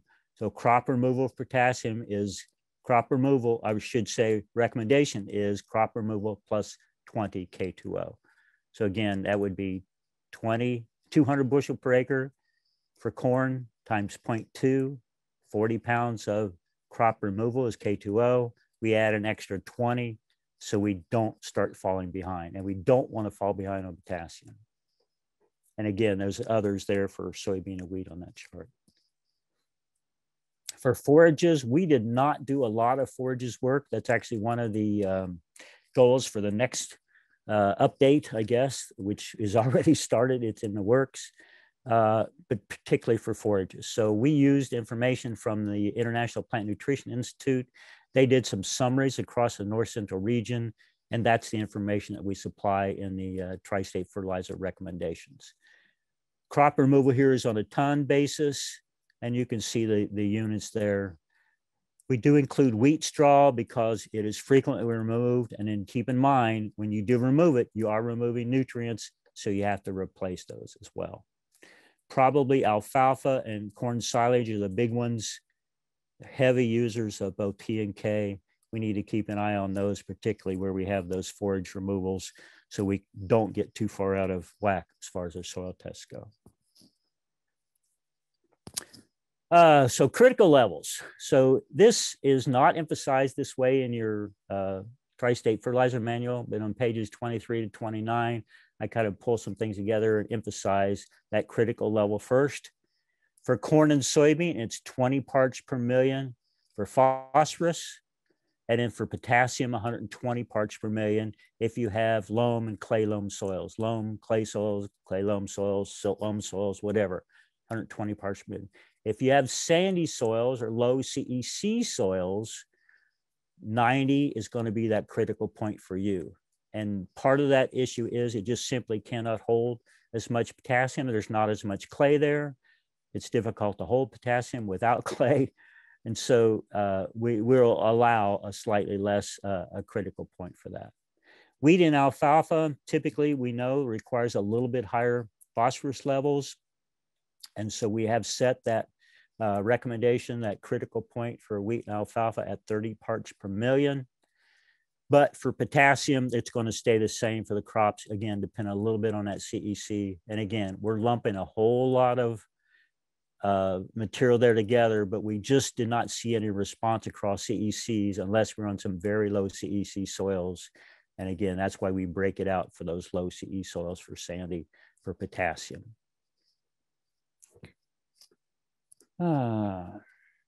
Just thinking for a second here. Okay, we'll keep on moving. So here's the charts. Again, these are right out of the tri-state, and I believe Greg has put, at least for phosphorus, he's put in the draft manual that you have available as well. Part of the reason I bring these up is so I think Greg's going to have a little test, or maybe not a test, but a trial run at making recommendations. So I put them up here. So basically that recommendations that I said related to crop removal. So there is our maintenance range, 20 to 40 for phosphorus.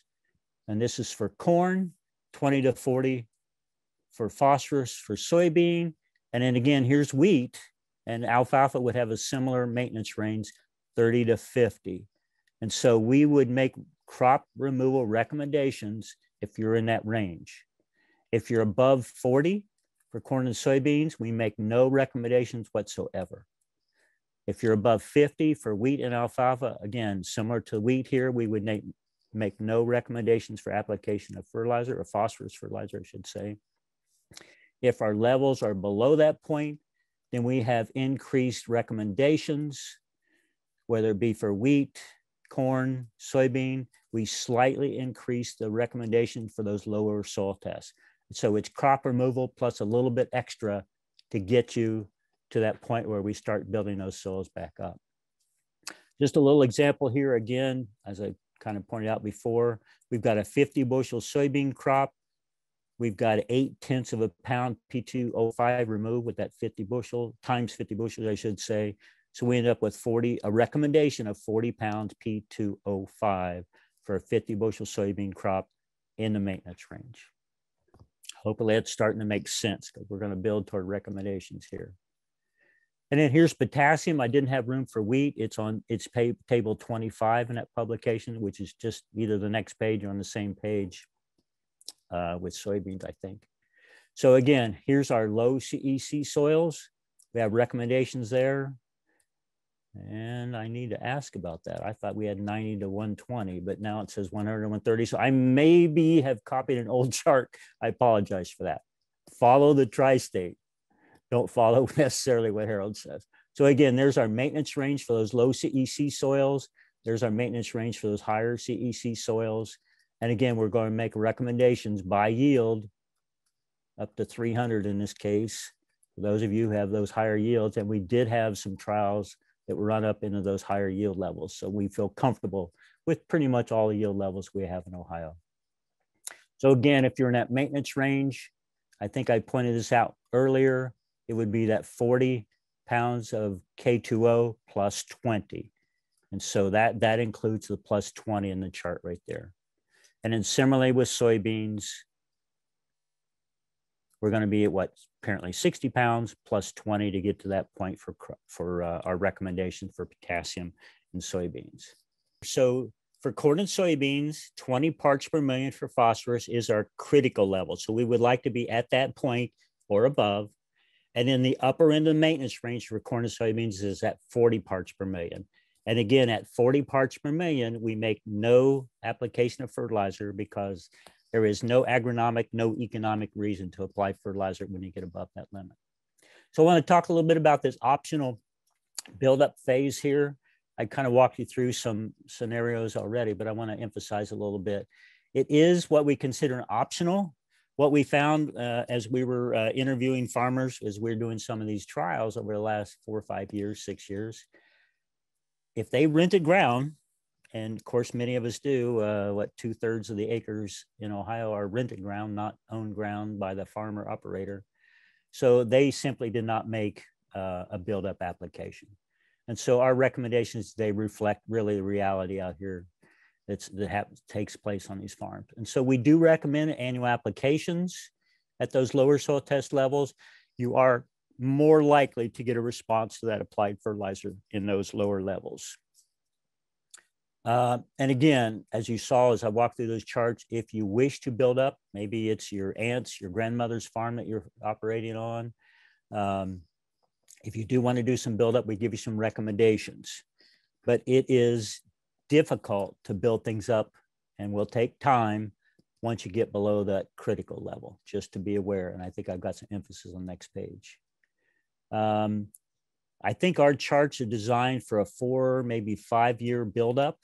For my operation, which was pretty low when I purchased it, I did more like an 8-year buildup. So I took a little more time. As I said, it takes a little while to build up these tests. This is a remark. This is on page 25, 26 of the Tri-State. The chart, I think, is on one page, and then this remark on the other. And I need to emphasize this. In low testing soils, P and K fixation can increase dramatically. And that kind of shows it on this chart here. This is some work done in Kentucky, and we think we're observing the same scenario here in Ohio, is that at these low soil test levels, it takes more than, in the case of phosphorus, we typically would say it takes about 20 pounds of fertilizer to move a soil test by 1 part per million. The lower that gets, the more it's going to take. So that 20 parts per million may work out well, about 15 parts per million make 3, and it depends on soil type. So this is just an example. But as you get to low soil test levels, and I'm actually working with sites that may be down in the 3 to 4 parts per million P2O5, it takes a lot more fertilizer. And I've got some trial work showing that that is the case. So don't let them drop out. And if you are down in this range, you probably need to be making annual applications of fertilizer, or maybe a double application for corn, and then let the soybeans pick up the residual in that corn soybean rotation. Recommended pH levels, Greg, I think, hit on this already, but typically we would recommend that our crops, our soils, our farms stay in the 6.0 to 6.8 range. We have some slight recommendations for East versus Western Ohio. This is the chart that's in the Tri-State. It's also in a couple other publications that we've had out for some time. As I said, no big changes here. It's somewhat what your subsoil pH is based on. And where we have easy here on the western side of the state, we can probably coast down a little bit farther in our pH. Where we have it hard on the eastern side of the state, we probably would like to see our pHs a little bit higher if we can get them, because some of those roots are going to be down in that subsoil that's a little bit lower pH. And again, Greg had this chart. I'll emphasize it a little bit more. In particular, for phosphorus here, at those low pHs, we have our phosphorus tied up probably most likely with aluminum, but also as it gets to some very low pHs, can be tied up with iron as well. And those compounds hold on to phosphorus very tightly, not readily give it up to the crop. And then at high pHs, and we actually get these tests as well. It's usually when somebody's done something foolish, but some of these high pHs, we can get some tie up with phosphorus as well by calcium. The other point I need to make is we have seen some folks who've kind of fallen out of bed with their pH and lime recommendations. And we've talked over the last 5-6 years more and more about phosphorus in Lake Erie. I think folks forgot to look at that piece on their soil test about pH.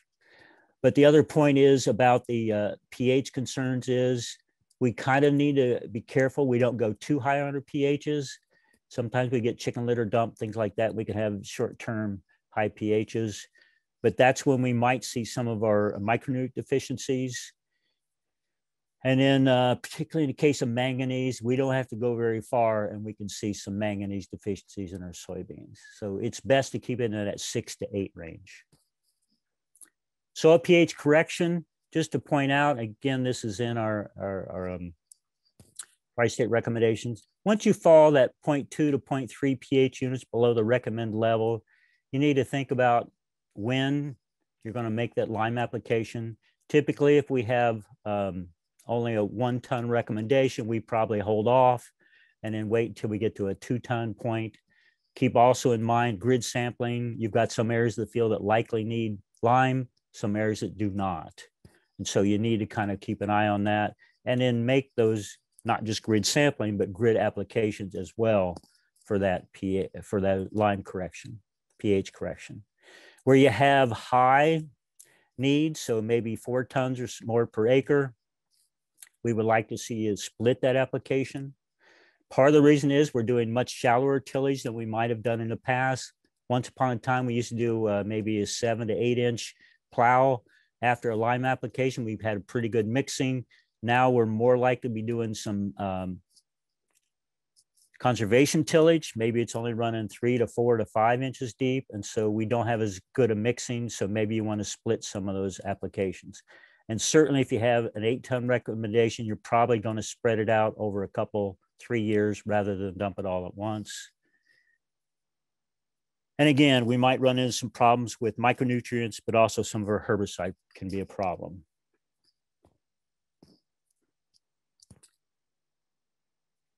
So as I said earlier, we're going to have a little nitrogen discussion toward the end, but I'll just show you briefly here. We did share the recommendations we updated in 2018, but this is also in the Tri-State Fertilizer Recommendations publication. But just to point out, we did a whole lot of on-farm trials. 280 sites are now in a database that's held at the Iowa State University in our corn nitrogen rate calculator, but those are Ohio recommendations. And then what we learned was current hybrids are also more efficient at making more bushels with less nutrients. In this case, more bushels with less nitrogen. And then here's our wheat recommendation goals, or recommendations, I should say, for nitrogen. There are some good thoughts in here. One of them I picked up from Michigan State was this, perhaps doing a pre-plant soil nitrate test. If you have less than 5 parts per million, you definitely want to apply fall nitrogen, maybe something up to 25 pounds of nitrogen per acre. And if you have more than 5 parts per million, that's less likely to be needed. And then keep in mind, because we're coming up into spring, I mean, maybe the snow will go away. I still have about 5 inches on my field around my house, so it's going to be a little while yet. But that application is going to happen between weeks 3 and 4 and the beginning of stem elongation or joining. So we've got some time. We don't want to put it on too early, but we also don't want to be too late. Once we get past that week 6 or so, rapid growth of the wheat takes place, and we're probably not going to get the benefit from all that nitrogen. Put it on too early before that weeks 3, 4, and it's likely to be lost from frozen ground, melting snow, things like that. And again, we use yield goal for wheat applications. I'll just pick out an 80 bushel per acre here. Total recommendation for nitrogen is 90 pounds per acre. If we put on 25 in the fall, we would subtract that from that and put the additional on in the spring. So it's the total nitrogen we recommend. So in summary, here's kind of a rundown again. It's the first slide I showed you. We're now using Malic 3 as our extractant of recommendation. We use that for phosphorus, potassium, calcium, magnesium, etc. And so it's measured all of our nutrients that we have out there.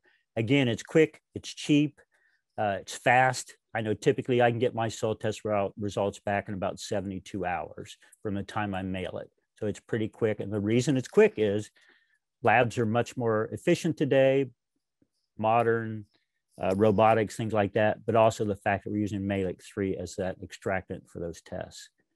Critical range, critical level, as I said, is adjusted slightly based on the fact that we moved to the Malic 3. Maintenance range for phosphorus, again, it's about 20 parts per million in that range.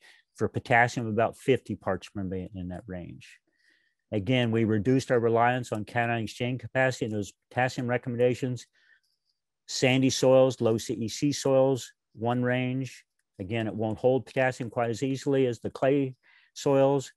And then we have the rest of the soils, so the silt loams, clay loams, things like that. Crop removal rates have changed. Again, crops are more efficient today. That doesn't mean you put on less fertilizer on a per field basis.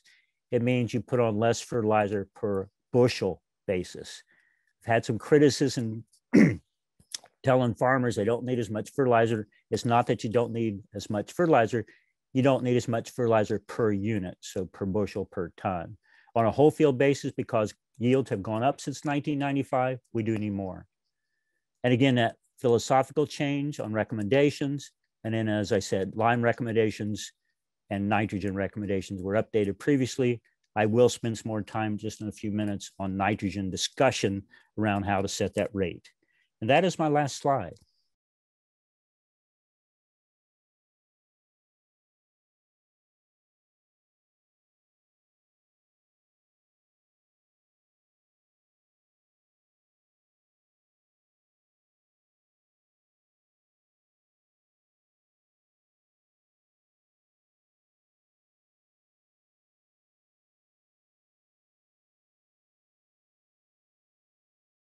There we go.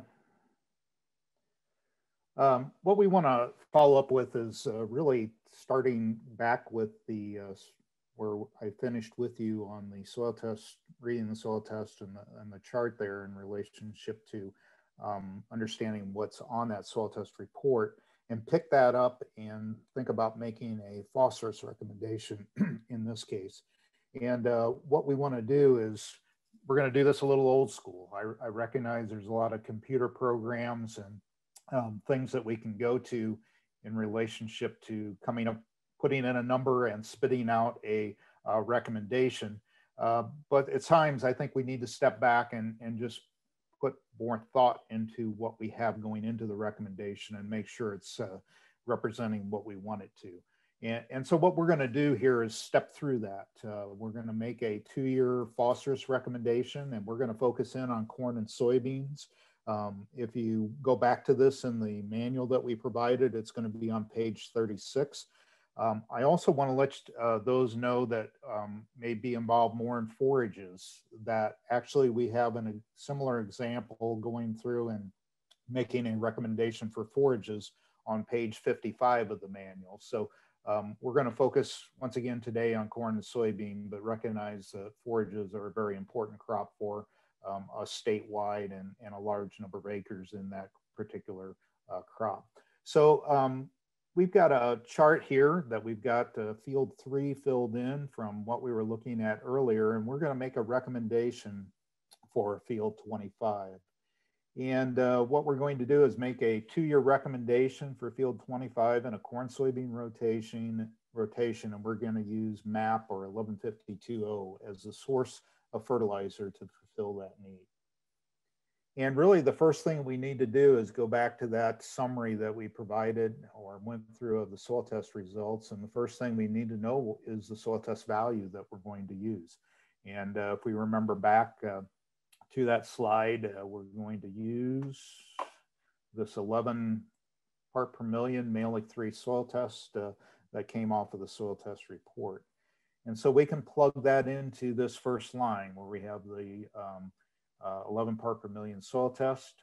Then the second thing that we need to know is what the yield potential is for this field. And yield potential is different than yield goal. Really, we want to think about these recommendations in relationship to what the past yield has been on these fields, because that's our best measure of what the potential is for us from a yield standpoint. What we did here in field 3 is we actually went back, got the 5-year average for corn in this case, and then eliminated or marked out the high and the low. And this probably with the high and low marked out gives us the best representation of what our average yield would be for that field and what the potential is for that field. So what we would do is add 220, 175, 205 together. It's 600 divided by 3, and it gives us a 5-year average with the high and low taken out of 200 bushel per acre. Do the same thing for yields here on soybeans. 52, 48, and 50 are the 3 years with the high and low taken out. And we've got a 150 divided by 3, and so we've got a 50 average. Take just a second here and take a quick look at field 25 with our 5-year history here. What would we do in this situation? Looking across there, we take out 165, we take out our 221, and what we end up with is those 3 left. If you do a quick calculation on your calculator, you ought to come up with 600, and actually we're going to have a 200 5-year average here. Yield for our soybean crop past 5 years, we take out the 40, we take out the 59, and what we end up with then is adding these 3 together, we end up with 150 again, and so we end up with a 50 bushel yield. So even though the yields are slightly different from year to year within those fields, which would be common based off of some fields, we have better yields in drier season.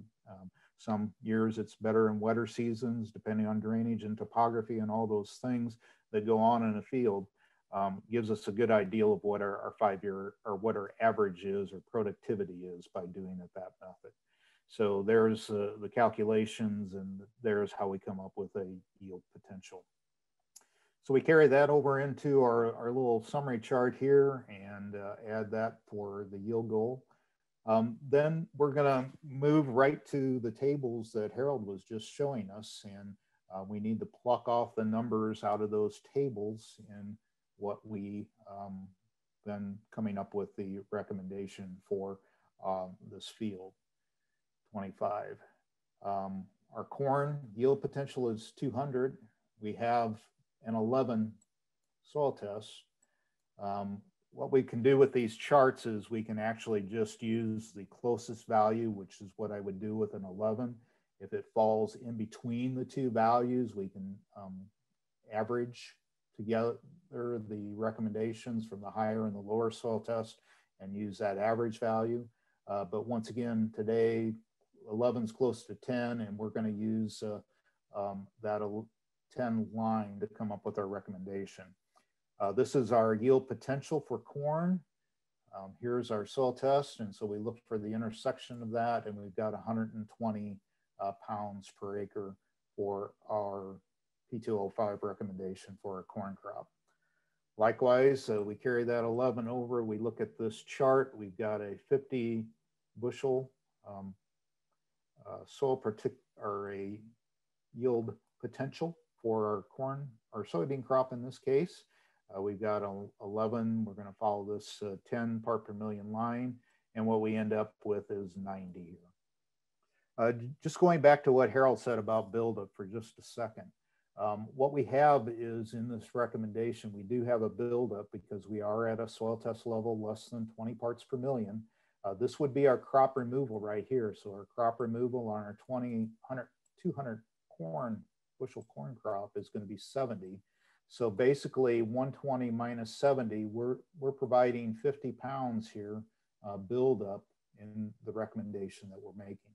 At 40 cents a pound, we've got somewhere around $20 an acre that we're going to spend for that buildup, which we may or may not do depending on what the ownership situation and tenancy are, how long we think we're going to be a tenant on that farm, whether we make that decision to use that. You'll find it over here. We've got the 90 minus the 40, which is the crop removal right along here. So we've got another 50. And actually, as Harold said, we're going to be adding 50 pounds extra for at least 4, maybe 5 years. Really the recommendation is set up for 4 years to get that soil test build up from 10 parts per million up to 20 parts per million.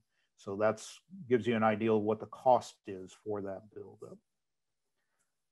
So we can take those recommendations, which include the buildup, we can carry that over into our chart here. We've got 120 filled in, we've got 90 filled in, we add those two together.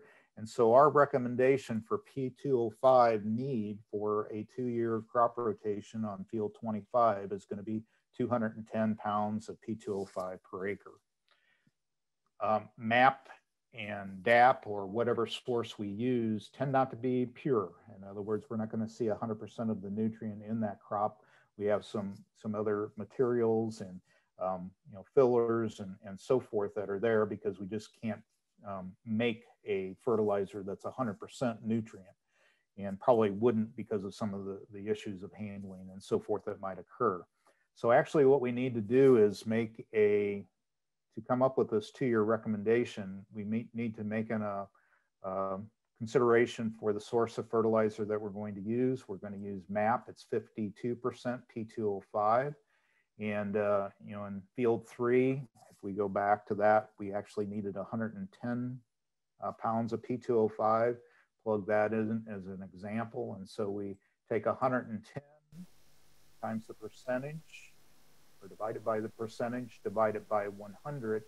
And so we end up with a actual recommendation. 110 divided by 0.52 is going to be basically doubling that, or 211 pounds is what we end up with of 1152.0 that we need to make that recommendation, or excuse me, meet that nutrient need of 110 pounds of P2O5. And so what we would come up with as far as a MAP recommendation is 404 pounds per acre for this particular field, 25 for a 2-year corn soybean rotation. We do have, and I probably ought to mention, you know, once again, you know, 50 or actually 100 pounds of that recommendation form up here in the 210, 100 pounds of that is actually buildup. And so, you know, we have the same yield goal here for both crops. So actually here's the situation in field 3, we're at 34 parts per million. We're right in the middle of that crop removal need. So we're just putting on maintenance here. Here we're putting on the 110 pounds of maintenance plus 100 pounds of P2O5 to make that buildup application. We do have a calculator that we put together, a fertilizer calculator for Ohio.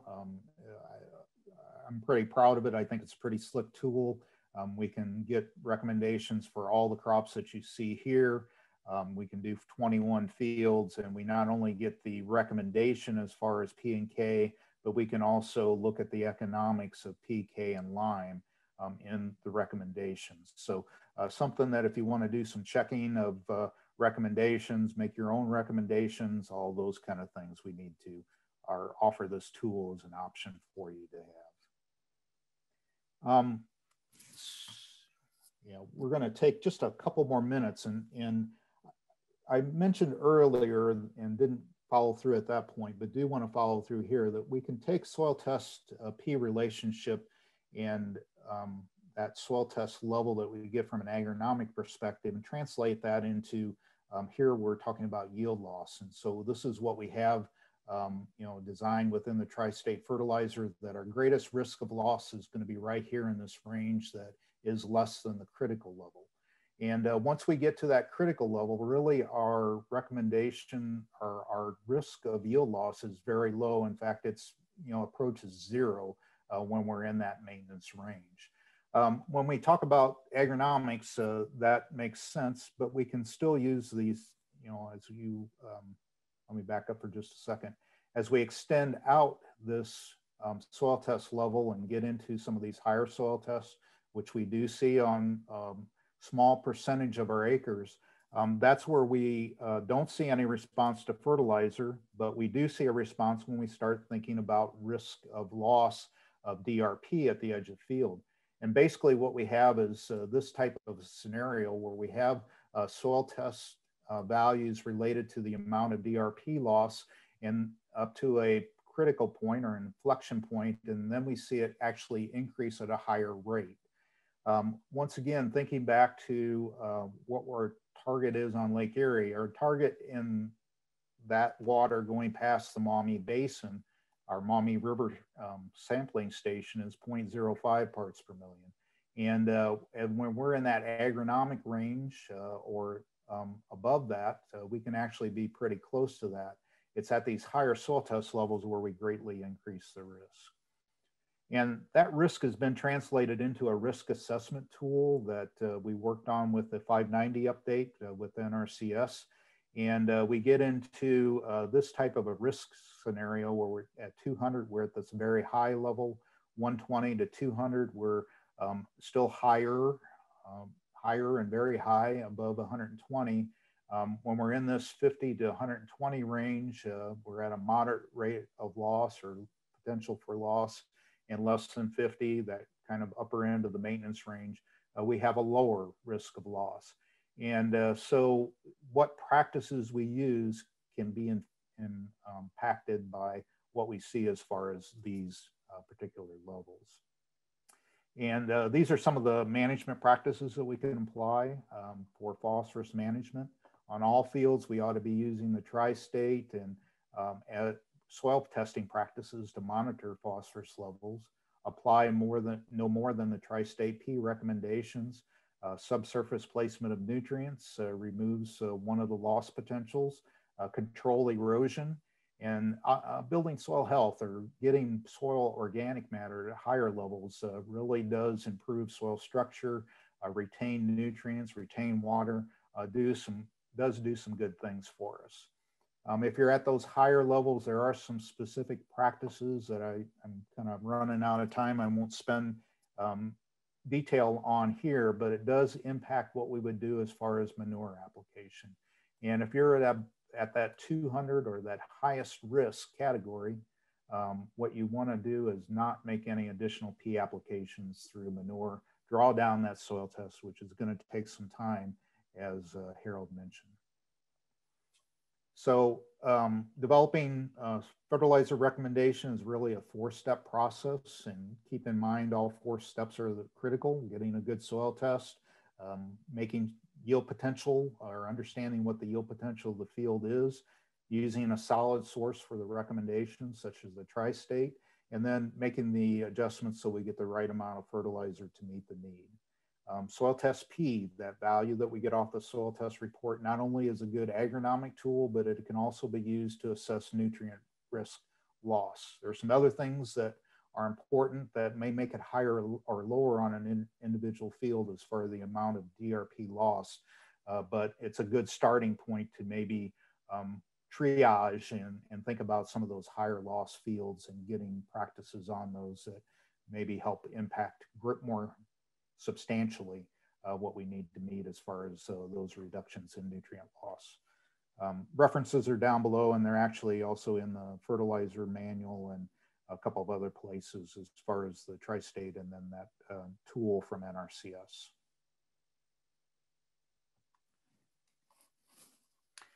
And that ends that presentation.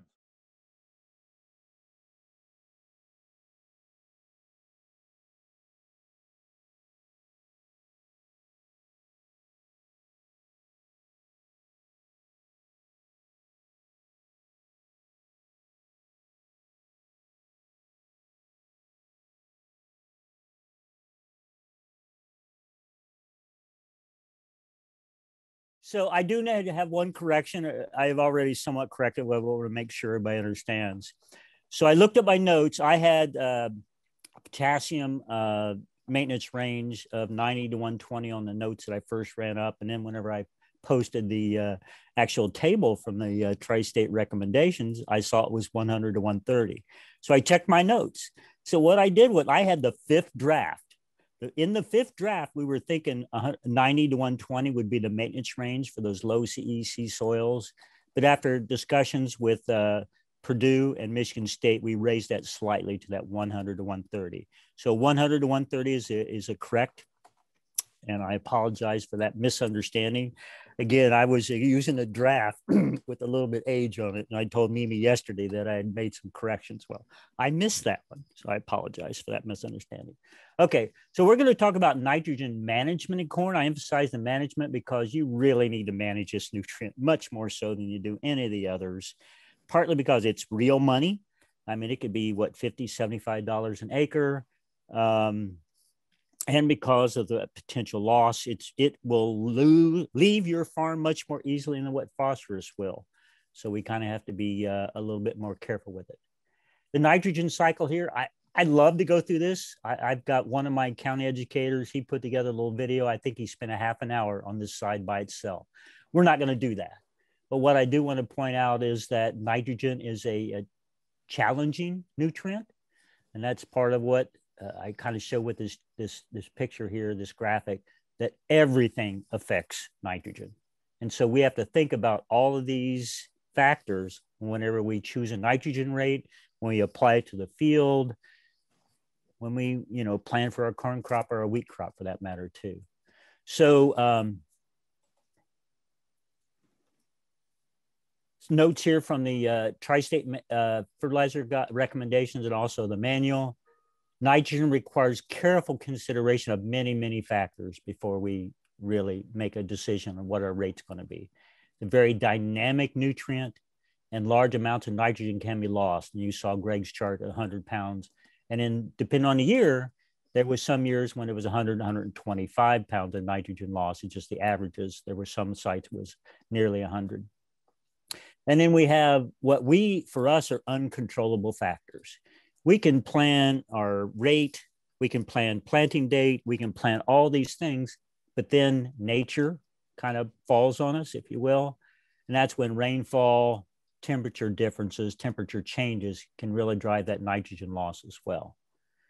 I'm not going to spend a whole lot of time on this graphic, but I do want to point out that the biggest source of nitrogen we probably have is what we add for that crop. I think state average is around 160 pounds of nitrogen for a corn crop. That's the average across the whole state of Ohio, if I remember right, from USDA. So that's our biggest input. And then as Greg pointed out, the crop doesn't use all that. It uses maybe half of that amount, maybe something approaching 100 pounds of that amount. So we're putting on more than we need, partly because some of those weather impacts offset those concerns. The other thing is, if you have livestock and you're putting manure on your fields, hopefully you put it on at a time when you're taking advantage of that nitrogen, as well as phosphorus, potassium, micronutrients, sulfur, etc. And so plan that. And then I work with, careful I word this, some livestock producers who ignore the nitrogen part of that analysis when it comes to manure. And they point out, well, it's irregularly applied, any number of things. I have no way to determine how much there is. And so they put on a full recommendation that would be for no livestock manure in the production. And so we should not be doing that. And as Greg pointed out, when you do, you're likely to lose 100 more pounds of nitrogen. In one of his scenarios, I think, if I remember correctly, the farmer put on 100% of the nitrogen he applied was lost within a year. And then we have these ways we also gain nitrogen, and that's from mineralization. We can also gain phosphorus, potassium, sulfur, whatever, in that process as well. That's where our microbes are helping us out and taking some of those older plant residues, organic matter, things like that, and convert it to something that the plant can use. And then we have our losses. Nitrates, Greg pointed out to you some of that. I think he said from the edge of field studies, it's 20 to 30 pounds. There's been some years when it's 35 or more, some years when it's a little bit less. From some work that I've seen from other states, we're probably in about the same ballpark as other people. And it's something we don't test for, and that's denitrification. Some of the states to our west point out that about an equal amount is also lost or denitrification. So that goes into the atmosphere. Some cases contributes to greenhouse gas, depending on what it is, what form it is when it leaves the soil. So that might be 40 to 70 pounds maybe of nitrogen we're losing to those two processes down there that really just take place in the soil. So lots of factors to deal with.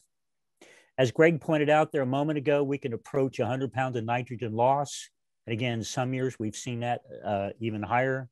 As I said, one year I remember it was, more like the full amount of nitrogen they put on. And it varies by site. So we obviously can manage things better in some locations than we can in others. And so it'd be nice to kind of understand what those practices are and then make some of those changes based perhaps on some of the research being done with this edge of field study we're doing. So some best management practices. This is again from the Tri-State Manual. For Ohio, we suggest no fall nitrogen applications. I know to our west, they do it, probably get on the western half of Indiana and then continue west into the Corn Belt. They have a little bit less soil moisture issues in wintertime versus us. We tend to be saturated in the wintertime. They tend not to be saturated in the wintertime. They've got a place where they can store some fall nitrogen. Once it gets, soil temperatures get below 50 degrees, 40 degrees, whatever, you can store it there. Microbes aren't working on it. We should not be doing that in Ohio. We just get too much rainfall, too wet of soils. And in the last several falls we've had, maybe, I think I heard 7 out of the last 10, we've had wet falls. We've not had a good time to apply the anhydrous ammonia. And if we did, the likelihood of loss is going to be higher. I think they put up with maybe a 10 to 15% losses in states that are west. For us, those losses may be as great as 50%, and then it becomes uneconomical. Time of application, again, this is from the tri-state, should make that application to kind of meet the time when the crop needs the most. And then understand the weather conditions around that decision. Sometimes we're delayed. That's a problem. We have to find alternative ways to apply that nitrogen. And so we have to kind of find a happy medium, put some on ahead, some on after, and still try and meet those needs for the early part of the growing season, but also be able to get back in with some later. This is some recent research, and Steve has outlined here in the tri-state recommendations. But for loam and clay loam soils, we can probably more safely, I'll put it, apply pre-plant nitrogen and probably might be okay. It does vary from year to year, however, so just be aware of that. So sometimes watching weather may be benefits. And then for sandy soils, a side dress application is going to be the most efficient application we can make. Put only a little bit on at planting to get it started, off to a good start. Sometimes they're low organic matter soils. We need to help them out a little bit there, but that side dress application is going to be our most efficient. Anhydrous ammonia, make sure you put it deep enough so it doesn't affect plant roots. I get called out almost every year where somebody got in a little too soon or a little too close to some of their anhydrous ammonia slots, whatever, passes, and we see a reduced emergence, of course.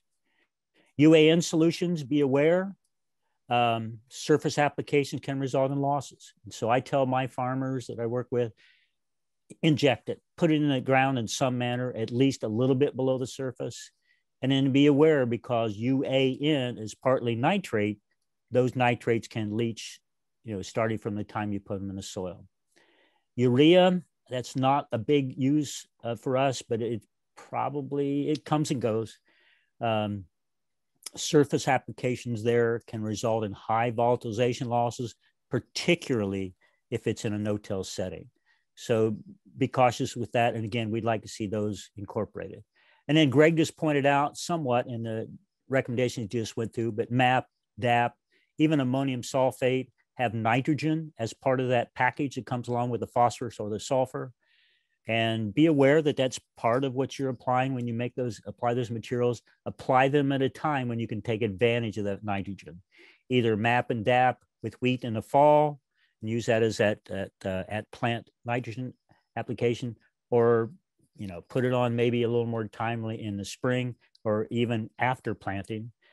We pointed out earlier, I think Greg and I both did, that if you're in the maintenance range, you can apply phosphorus, potassium anytime in the rotation. Perhaps apply it after you plant corn, after you plant soybean, maybe something like that. It's one opportunity, one option. Then I talked about where the nitrogen goes in the plant. This is now a 10-year-old chart, and I'm hearing that things have changed a little bit, but not enough that it matters. But be aware that once we get out to about 1,000 GDDs, V10 or so, we need a lot of nitrogen in a very short period of time for that crop. And so we need to have our nitrogen out there in order to take advantage of it. On the other hand, we do still get uptake of nitrogen clear up until maturity. And so there is some opportunity for delayed nitrogen application, but it's not the bulk of your nitrogen application. You should probably have the bulk of your application of that nitrogen done, you know, from shortly after planting up till that VT R1 stage or so. Also point out at these early stages of growth, we do not need much nitrogen at all, you know, less than 20 pounds. So we have some opportunities there to maybe put on 50, get us maybe out to this point, and then look for a window in here for our application of that 28% anhydrous ammonia, what have you, urea, to meet those corn nitrogen needs. So again, movement, I should say not again, but now I will point out some movement. There is a strong movement from the tassel, husk, leaves, leaf sheath, stalk, whatever that goes into the ear, even the leaf blades, a lot of that nitrogen movement. And so if we get our nitrogen a little bit on the early side, we're probably okay. Taken up in those plant parts, moves into our grain. But again, we probably don't want to apply too late. We're not going to get that benefit if we get much past this point here or so. And again, that may be a third or less your nitrogen if you're going to do maybe 3 passes or something like that. The corn nitrogen rate calculator I pointed to briefly earlier. This is the tool we now use to recommend nitrogen in Ohio, page 20 in tri-state recommendations. I think it's also in the fertilizer training manual. It is an economic model focused on maximizing profitability, not yield. And so the hope is that if we can push toward that profitability level, we could also be a little bit short of the maximum need of nitrogen from the crop. It's going to be somewhat more environmentally friendly. 7 states involved in that. They're shown there on that little website cut that I did from the website. Again, this is based at Iowa State, but for Ohio, we use Ohio data, et cetera, for the other states as well. So Minnesota has their own database. Whenever you go in, you simply click on Ohio, click on a price, and then you can start the recommendation process. This is in our chart, is in both of our publications as well, page 22 of the tri-state. And typically, for the most part, we find that it's a 10-to-1 ratio between price of corn and price of nitrogen. I guess it's just economics. The suppliers know that that's about the painful point at which we will pay for it. And so they price their nitrogens, you know, at about those levels. And with that, that 10-to-1 ratio, that 180 is kind of our average recommendation for nitrogen for corn in Ohio. A little bit less than that if our corn prices are lower, and a little bit higher than that, or I should say a little bit less than that if our nitrogen prices are higher. So it's an economic model, apologize for that, an economic model. And again, it's adjusted for price of corn and price of nitrogen. And then we use Ohio as a point whenever you go into that model, and that will get you our environment, if you will, and soils that we have here in Ohio. This is what the output looks like from the chart. And again, you see here, I chose some prices actually from last November, and I was going to change this, and I thought, no, this gives you some idea of some of the differences that may look like depending on when you go in and what prices you put in. And what it does is it gives you a range of nitrogen rates right around that middle point. Again, or somewhere around that 180 pounds of nitrogen is the average recommendation for here in Ohio. And then it gives you this range, 166 to 200. One of my buddies that I work with on some on-farm trials called me up and said, hey, the chart says 166 to 200. My normal application rate's 165. What should I do? I told him put on 165. You know, that's what he's comfortable with. That's what his yield kind of maxes out for his operation. He's learned that from trial and error in the past. So he's happy with that rate. And so he's going to kind of hang to that low side of that recommendation. I should also point out that the suggestion rate assumes you're following best management practices. That is a mouthful right there because there's so much that goes into that, including some of the things we talked about, weather-related planning and things like that.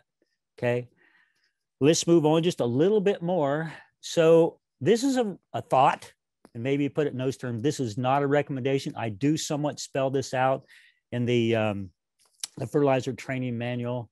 I heard a recommendation from one of the people that I have a lot of respect for regarding nitrogen trial work. He's done 40 years worth of work. He's made a lot of observations over the years. And what he observed was that that MRTN rate that we say is pretty good rate for Ohio, turns out it's a pretty conservative rate.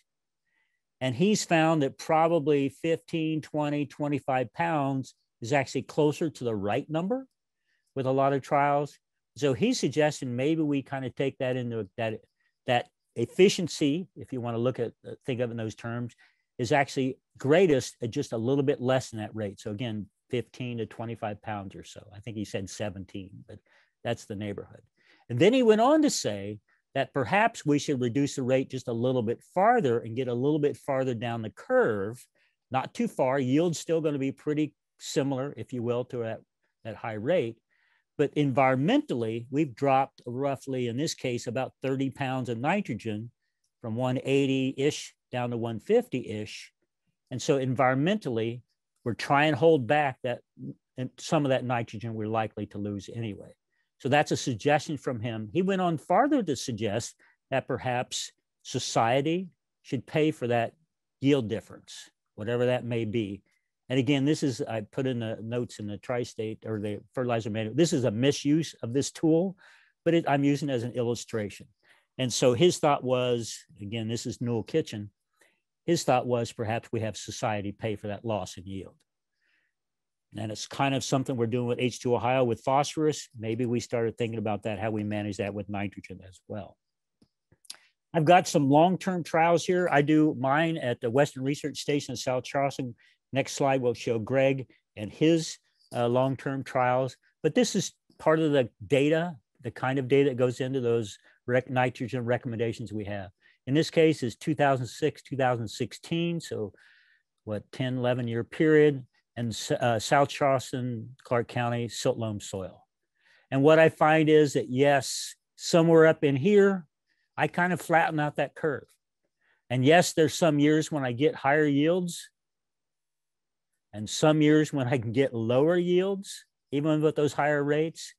But what we find is, yeah, that 180 is probably a pretty good place to be for a whole lot of us here in Ohio.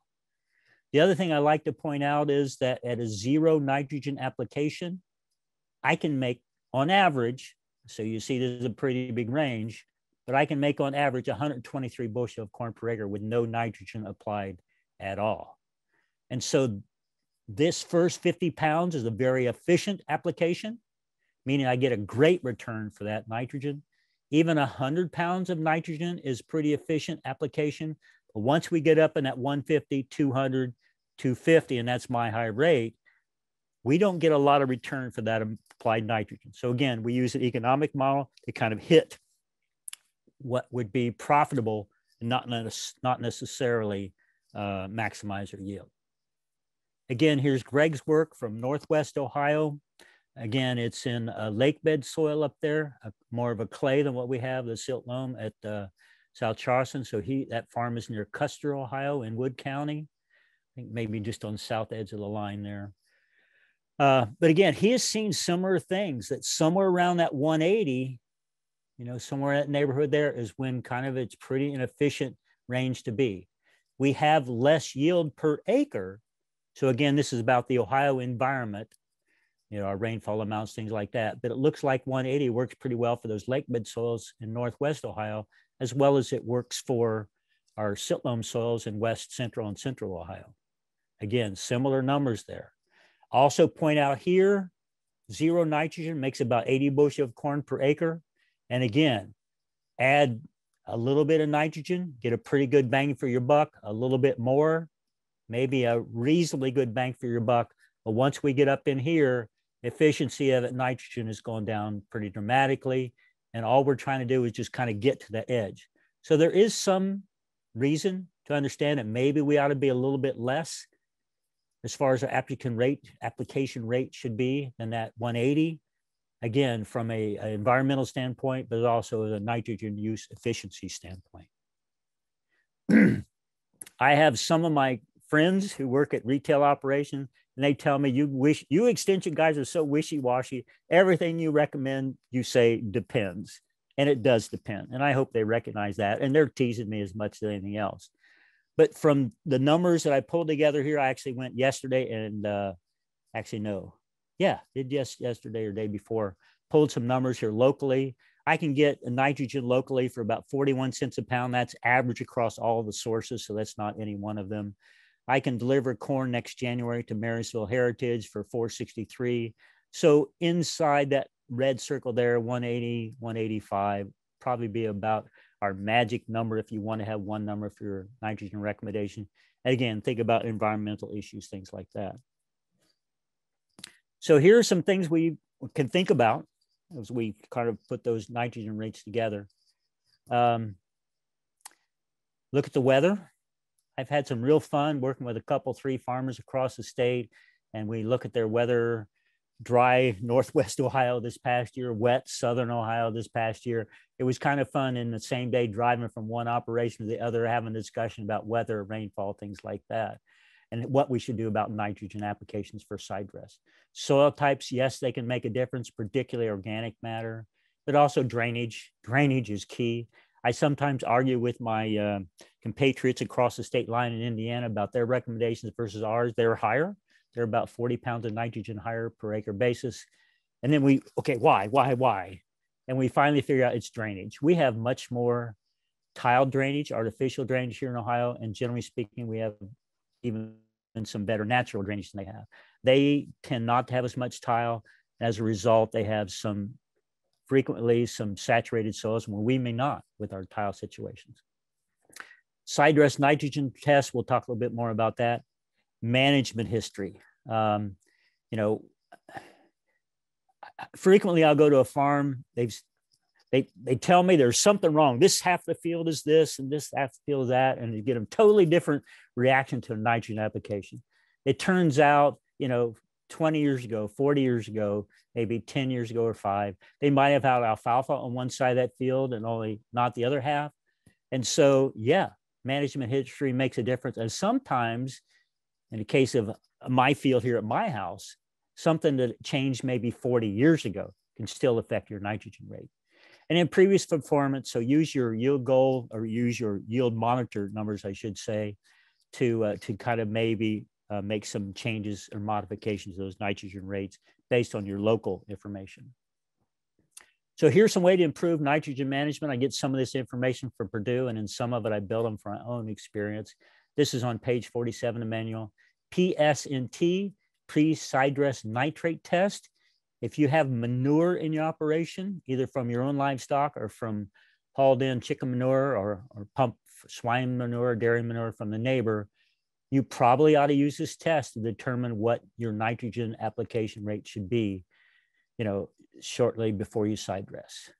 NDVI, this is a measure of color, plant greenness, to give an indication of perhaps how much nitrogen is in the plant, how rapidly the plant is growing, how robust it is, and then maybe make some modification to your nitrogen rate based on that information.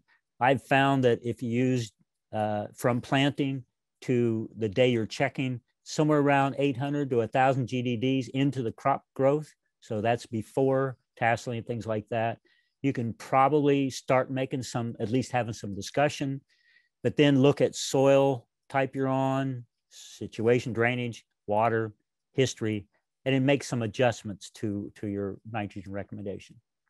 End of season nitrate test is something we've played with a little bit here in Ohio. We have found in livestock settings, we frequently have much more nitrogen in our stock at the end of the season than what we'd like to have. And so we can use that to kind of encourage changing our nitrogen rates for next year and maybe dropping it off completely or just putting on some supplemental nitrogen rather than apply that full commercial amount where we have livestock in the operation. It is a report card for what happened. So you cannot change your application rates in season, but do that for a couple, 3 years. And I recommend probably do it for 3 years before you start making changes, but it can help modify your thoughts on nitrogen management. And then here's that PSNT. I got this information from Jim Camberado. I'm not even sure this is published anywhere other than here in Ohio. And this was from a discussion I had with Jim actually after a session at CTC probably 5 years ago. But what he said was take your MRTN rate and then adjust it based on what your soil nitrogen soil test is. 12-inch deep sample when corn is 6 to 12 inches tall. Okay, that's when you sample, and that's how deep you sample. And so what he found was from his work, and again, I'm not sure it's published, that if you're in this 0 to 10 nitrate range, and I frequently find fields that are going from soybean to corn to be in that 10, 11 range, 9, 10, 11, somewhere around there. You would apply the full rate of nitrogen as suggested by the corn nitrogen rate calculator, that maximum return to nitrogen model, okay? And that's what we've learned, you know. If you have some increasing rates of nitrate in the soil, you test at that pre-sidedress testing, maybe you reduce your nitrogen rate by 40 pounds. Maybe you reduce your nitrogen rate by even 90 pounds, so cut it in half if you're up in that 21 to 25 parts per million. And then Jim's recommendation is, and this is actually our recommendation as well, that if you have a 25 parts per million nitrogen at sidedress time, make no sidedress application, okay? Now, for some of the folks on the eastern side of the state, they tell me they're using Penn State University research. And so I talked with the retired Professor Beagle over there about their recommendations, how they built them. So they say at 21 parts per million, you can stop the application of that nitrogen, okay? So that would be here where we're saying 90, they're saying stop, make the application of nitrogen. And statistically, that's still a pretty good place to be. If you look at the statistics from Purdue and in similar results we've seen in Ohio, that the likelihood of getting a return when you're above 21 parts per million is getting lower and lower and lower. Again, it's about that nitrogen use efficiency. In this range, you know, you're not getting a great return, even though you may still be putting on 90 pounds of nitrogen. Less benefit. So I kind of like this 21 parts per million they use, but we have not done the work here in Ohio to really know if 21 is right or 25 is right. I'm just showing you what our neighboring states have learned. So emerging technology, and this is where we think that we can get some benefits, maybe in the not too distant future. Crop sensors, I already mentioned that NDVI, it does do a measure of crop color. And that's a handheld device that I've been playing with for 6 years now. I've learned a lot about it. I've learned that you cannot totally trust it, but it does give you some point to start making some discussion about your nitrogen rates. And then the red edge is kind of an improvement over that tool. And when you get to darker green color on crops, it gets more difficult to determine the differences with NDVI, crop seeker in this case. And so you kind of move to a red edge to kind of find some of those distinctions between nearly adequate and more than adequate amounts of nitrogen in the plant. And so there's some things going on looking at that. Again, handheld tools, applicator mouse tools, so ones that go on your application, your nitrogen application tool, drone-based, satellite-based. I kind of like some of these tools, and some of them, like I said, can be applicator-based. They have an onboard lighting system, so it's an active sensor, where a drone and satellite uses passive sensors. They're more affected by sunlight amount, time of day, clouds, things like that. These are going to be less affected by those outside influences because they have that onboard light sensor, light on board that shines on the leaf and then sensor coming back. And then there is a lot of weather-driven soil crop models. AdaptN, originally developed at Cornell, has actually gone through 2 owners now. I looked up yesterday, they're now owned by Agronomic Technology Corp. And they use it part of their package to kind of make some recommendations for nitrogen, but other nutrients as well. Climate has been de-emphasized a little bit since Bayer took over from Monsanto, but they have what they call now a FieldView Plus. It's had some other names before that, but FieldView has been in that name, but this part here has been changing somewhat over the years. But again, that's a nitrogen recommendation tool. And then Encirca, originally put together by Pioneer, is now owned by Granular. So it's part of their Granular Solutions, and Granular Agronomy is where you would find that tool. So they make recommendations for more than for nitrogen, whereas Pioneer originally put that together for nitrogen management. They make recommendations for a number of nutrients, but that Encirca model is part of their nitrogen recommendation tool. And this is where I think things may come from in the future, either some biological answers or some genetic answers, meaning we change the makeup of the genes of the corn plant so it becomes more efficient at taking up nitrogen from the soil. And as a result, we can reduce our rates.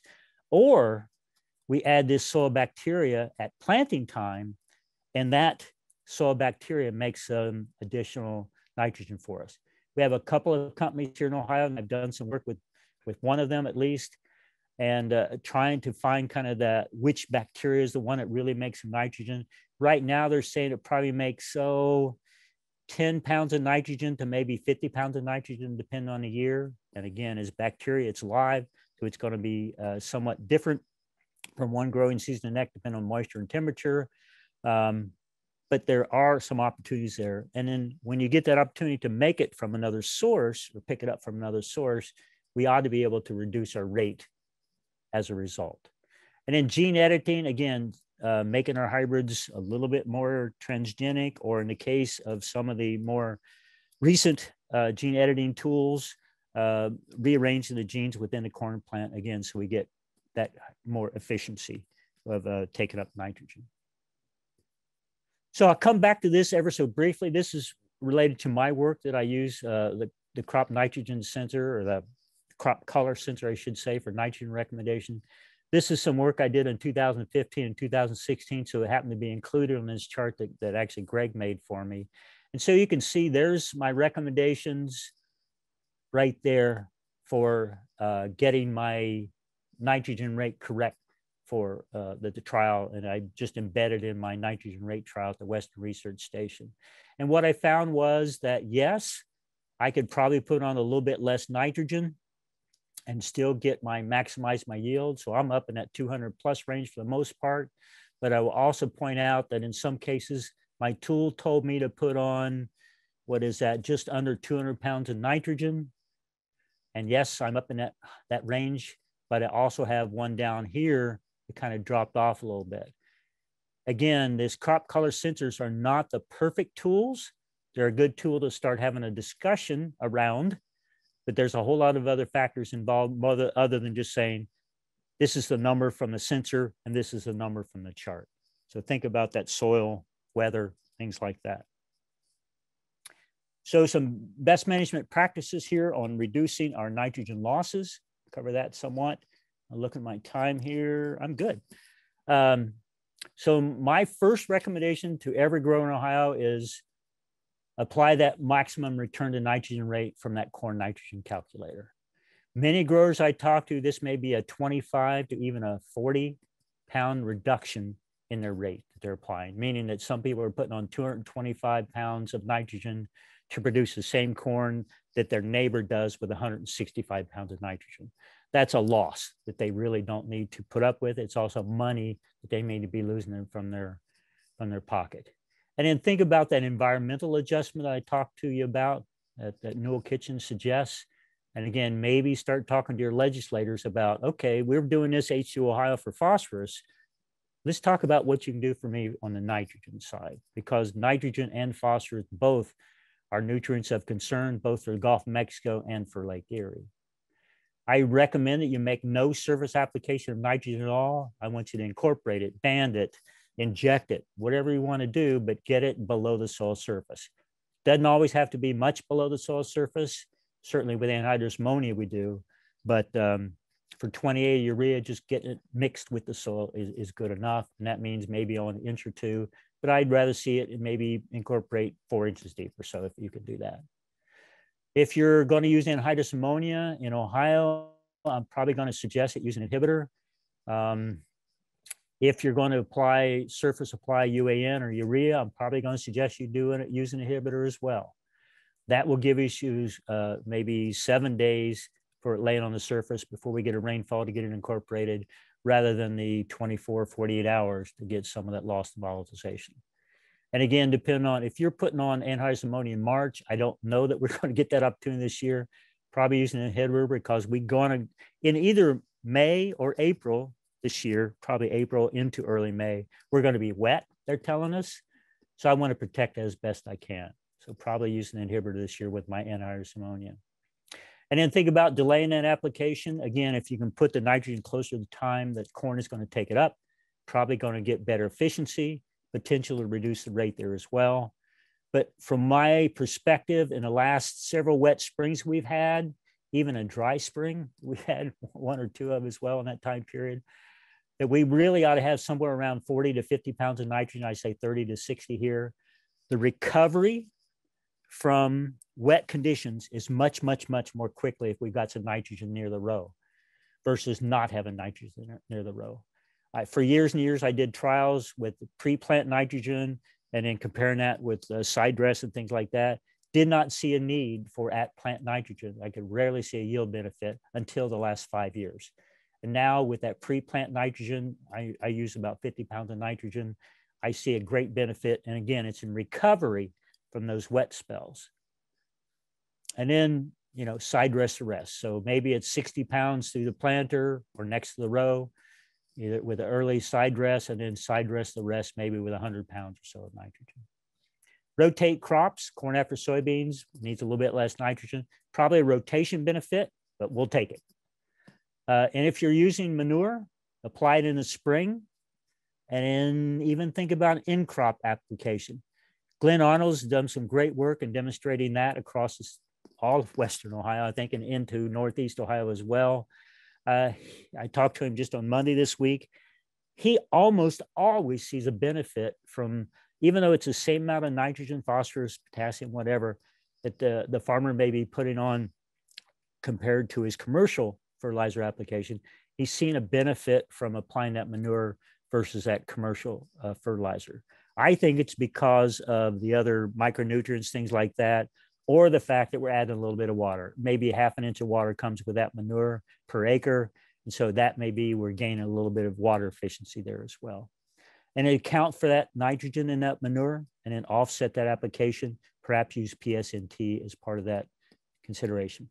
And then consider a grass cover crop to capture that excess in at the end of the year. And I'll talk a little bit about cover crops here.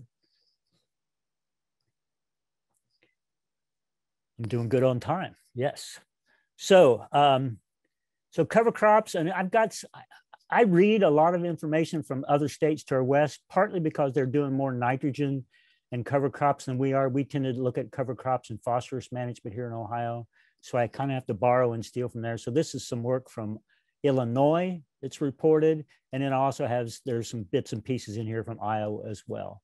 They're part of the Mississippi as well. And that is their biggest nutrient concern is nitrogen. And while it's not our biggest nutrient of concern, it is certainly is very concerning for us for most of the state of Ohio and even for Lake Erie. So some of their estimations are that a cover crop of cereal rye after corn reduces nitrogen losses by 31%. Now that's an interesting number in that if it reduced it by 31%, how much extra did they put on? And I don't know what that number is, but a 31% reduction. Oats, which die, of course, over winter, I like it because I don't have to worry about the burn down of that crop, 28% reduction. And then there are some differences in tile versus no tile ground. You get a greater benefit for that cover crop on tiled ground. Okay, I'll say that again. You get a greater benefit for that cover crop on tiled ground. Okay.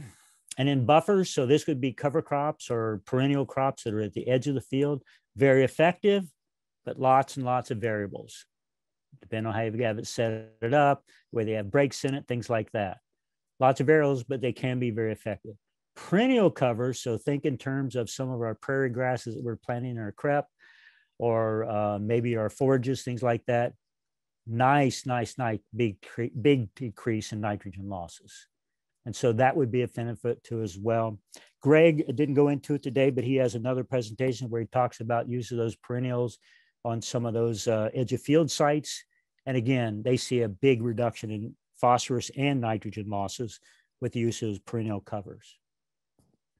Just briefly hit on carbon nitrogen ratios here. I think that's something that's been missed when we talk about cover crops in Ohio. And it really comes down to, how close are we to this center part of the, I guess, of this chart. This is from NRCS. We would kind of like to be in this 24-25 ratio. So we have our C to N ratio, so we have something we can give to our crop or release to our crop shortly after we plant it, things like that. What we frequently do is recommend rye as one of our cover crops. And the problem with that is, yes, we can steal some nitrogen from the soil, but it's probably not going to be returned to the soil very quickly. If you terminate your rye fairly early, maybe too early to get that benefit, all the benefit we'd like to see, yes, that's getting pretty close to that C/N ratio we'd like to see, around that 24-1. So we're going to get some benefit from that. On the other side of it, we have some other covers down here that release, in my opinion, their makeup, their biomass, whatever, have a breakdown of a little bit too quickly.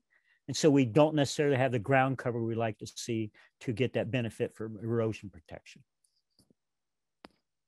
And this is in the Ohio Agronomy Guide. We did not give you this. It's a for sale publication. So this is the, I think it's 2017 Ohio Agronomy Guide. It's the current one. And what we see here is a large range of cover crop choices. And then Alex Lindsay and some others went through and then showed the benefit for that. So annual ryegrass, great benefit for erosion control. I just have problems with it because sometimes it's very difficult to control weed-wise after the fact. Cereal rye, that's why we recommend it highly. And then the fact that it will take up also some of those scavenge, those nutrients is the other reason we recommend that cereal rye. Wheat's going to be pretty similar. Wheat is a crop that we know how to manage. Most of us here in Ohio, should be an easy one to deal with. Again, as I said, I like oats because it'll winter kill. Does a reasonably good job of scavenging nutrients, just not quite as good as the wheat or rye. And then our legumes, we can build some nitrogen. I think I've got that on here, build organic matter. Yeah, add or fix nitrogen, it's that column right there. With those legumes, yes, we can build or fix nitrogen. Again, the problem we have is we don't always know when they're going to be released back to the crop. Something like red clover planted into, well, right now, this time of year, frost seeding into winter wheat, we're probably going to get some decent return from that as far as nitrogen goes. But if we wait until after wheat harvest, we're probably going to have lesser amounts of that and probably not going to have the full benefit of what that crop could do for us if we let it grow for 9 months or a year or 2 years, something like that.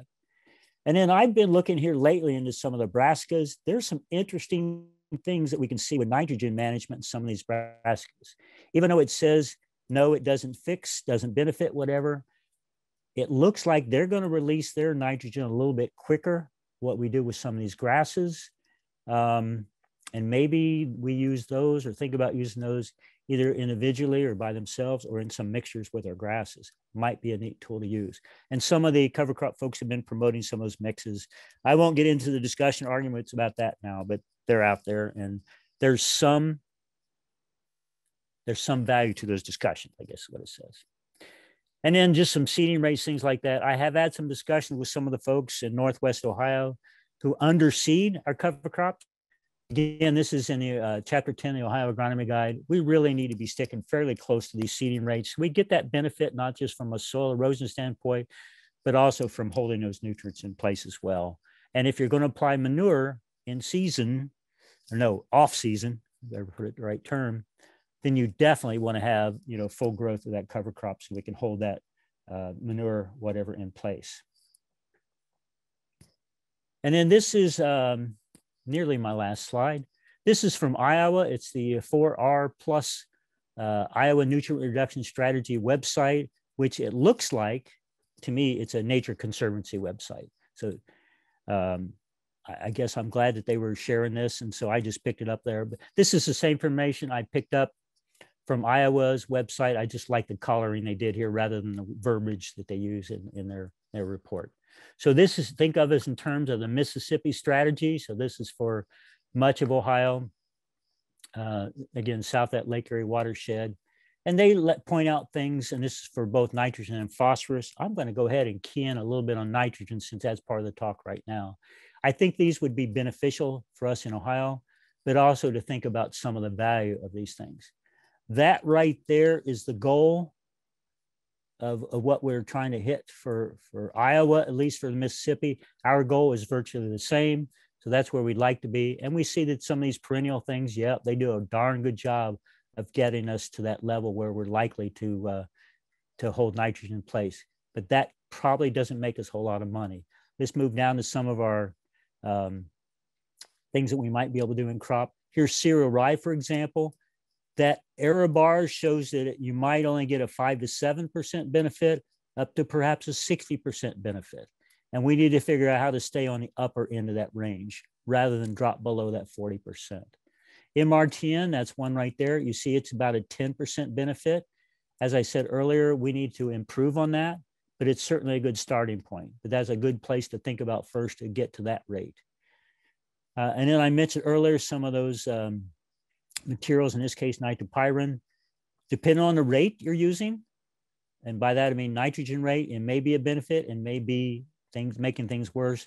I've got some farmers I talked to who put on a full rate of nitrogen as anhydrous ammonia and use the protectant. The protectant's value is to be able to allow you to reduce that rate and not expect the losses. And so some people don't always follow that way. Side dress nitrogen, big range there. Again, we need to make sure we're on the higher end of that rather than the lower end. Again, it's a matter of timing, rates, things like that. And I'm not going to go through the rest of these, but just point out that get down here into some of these practices with livestock manure, they have some benefit. And again, we'd like to do things in the right way, maybe putting the manures on in season or just at planting rather than in the fall and things like that to get the benefit from that nitrogen. And with that, that is my last slide.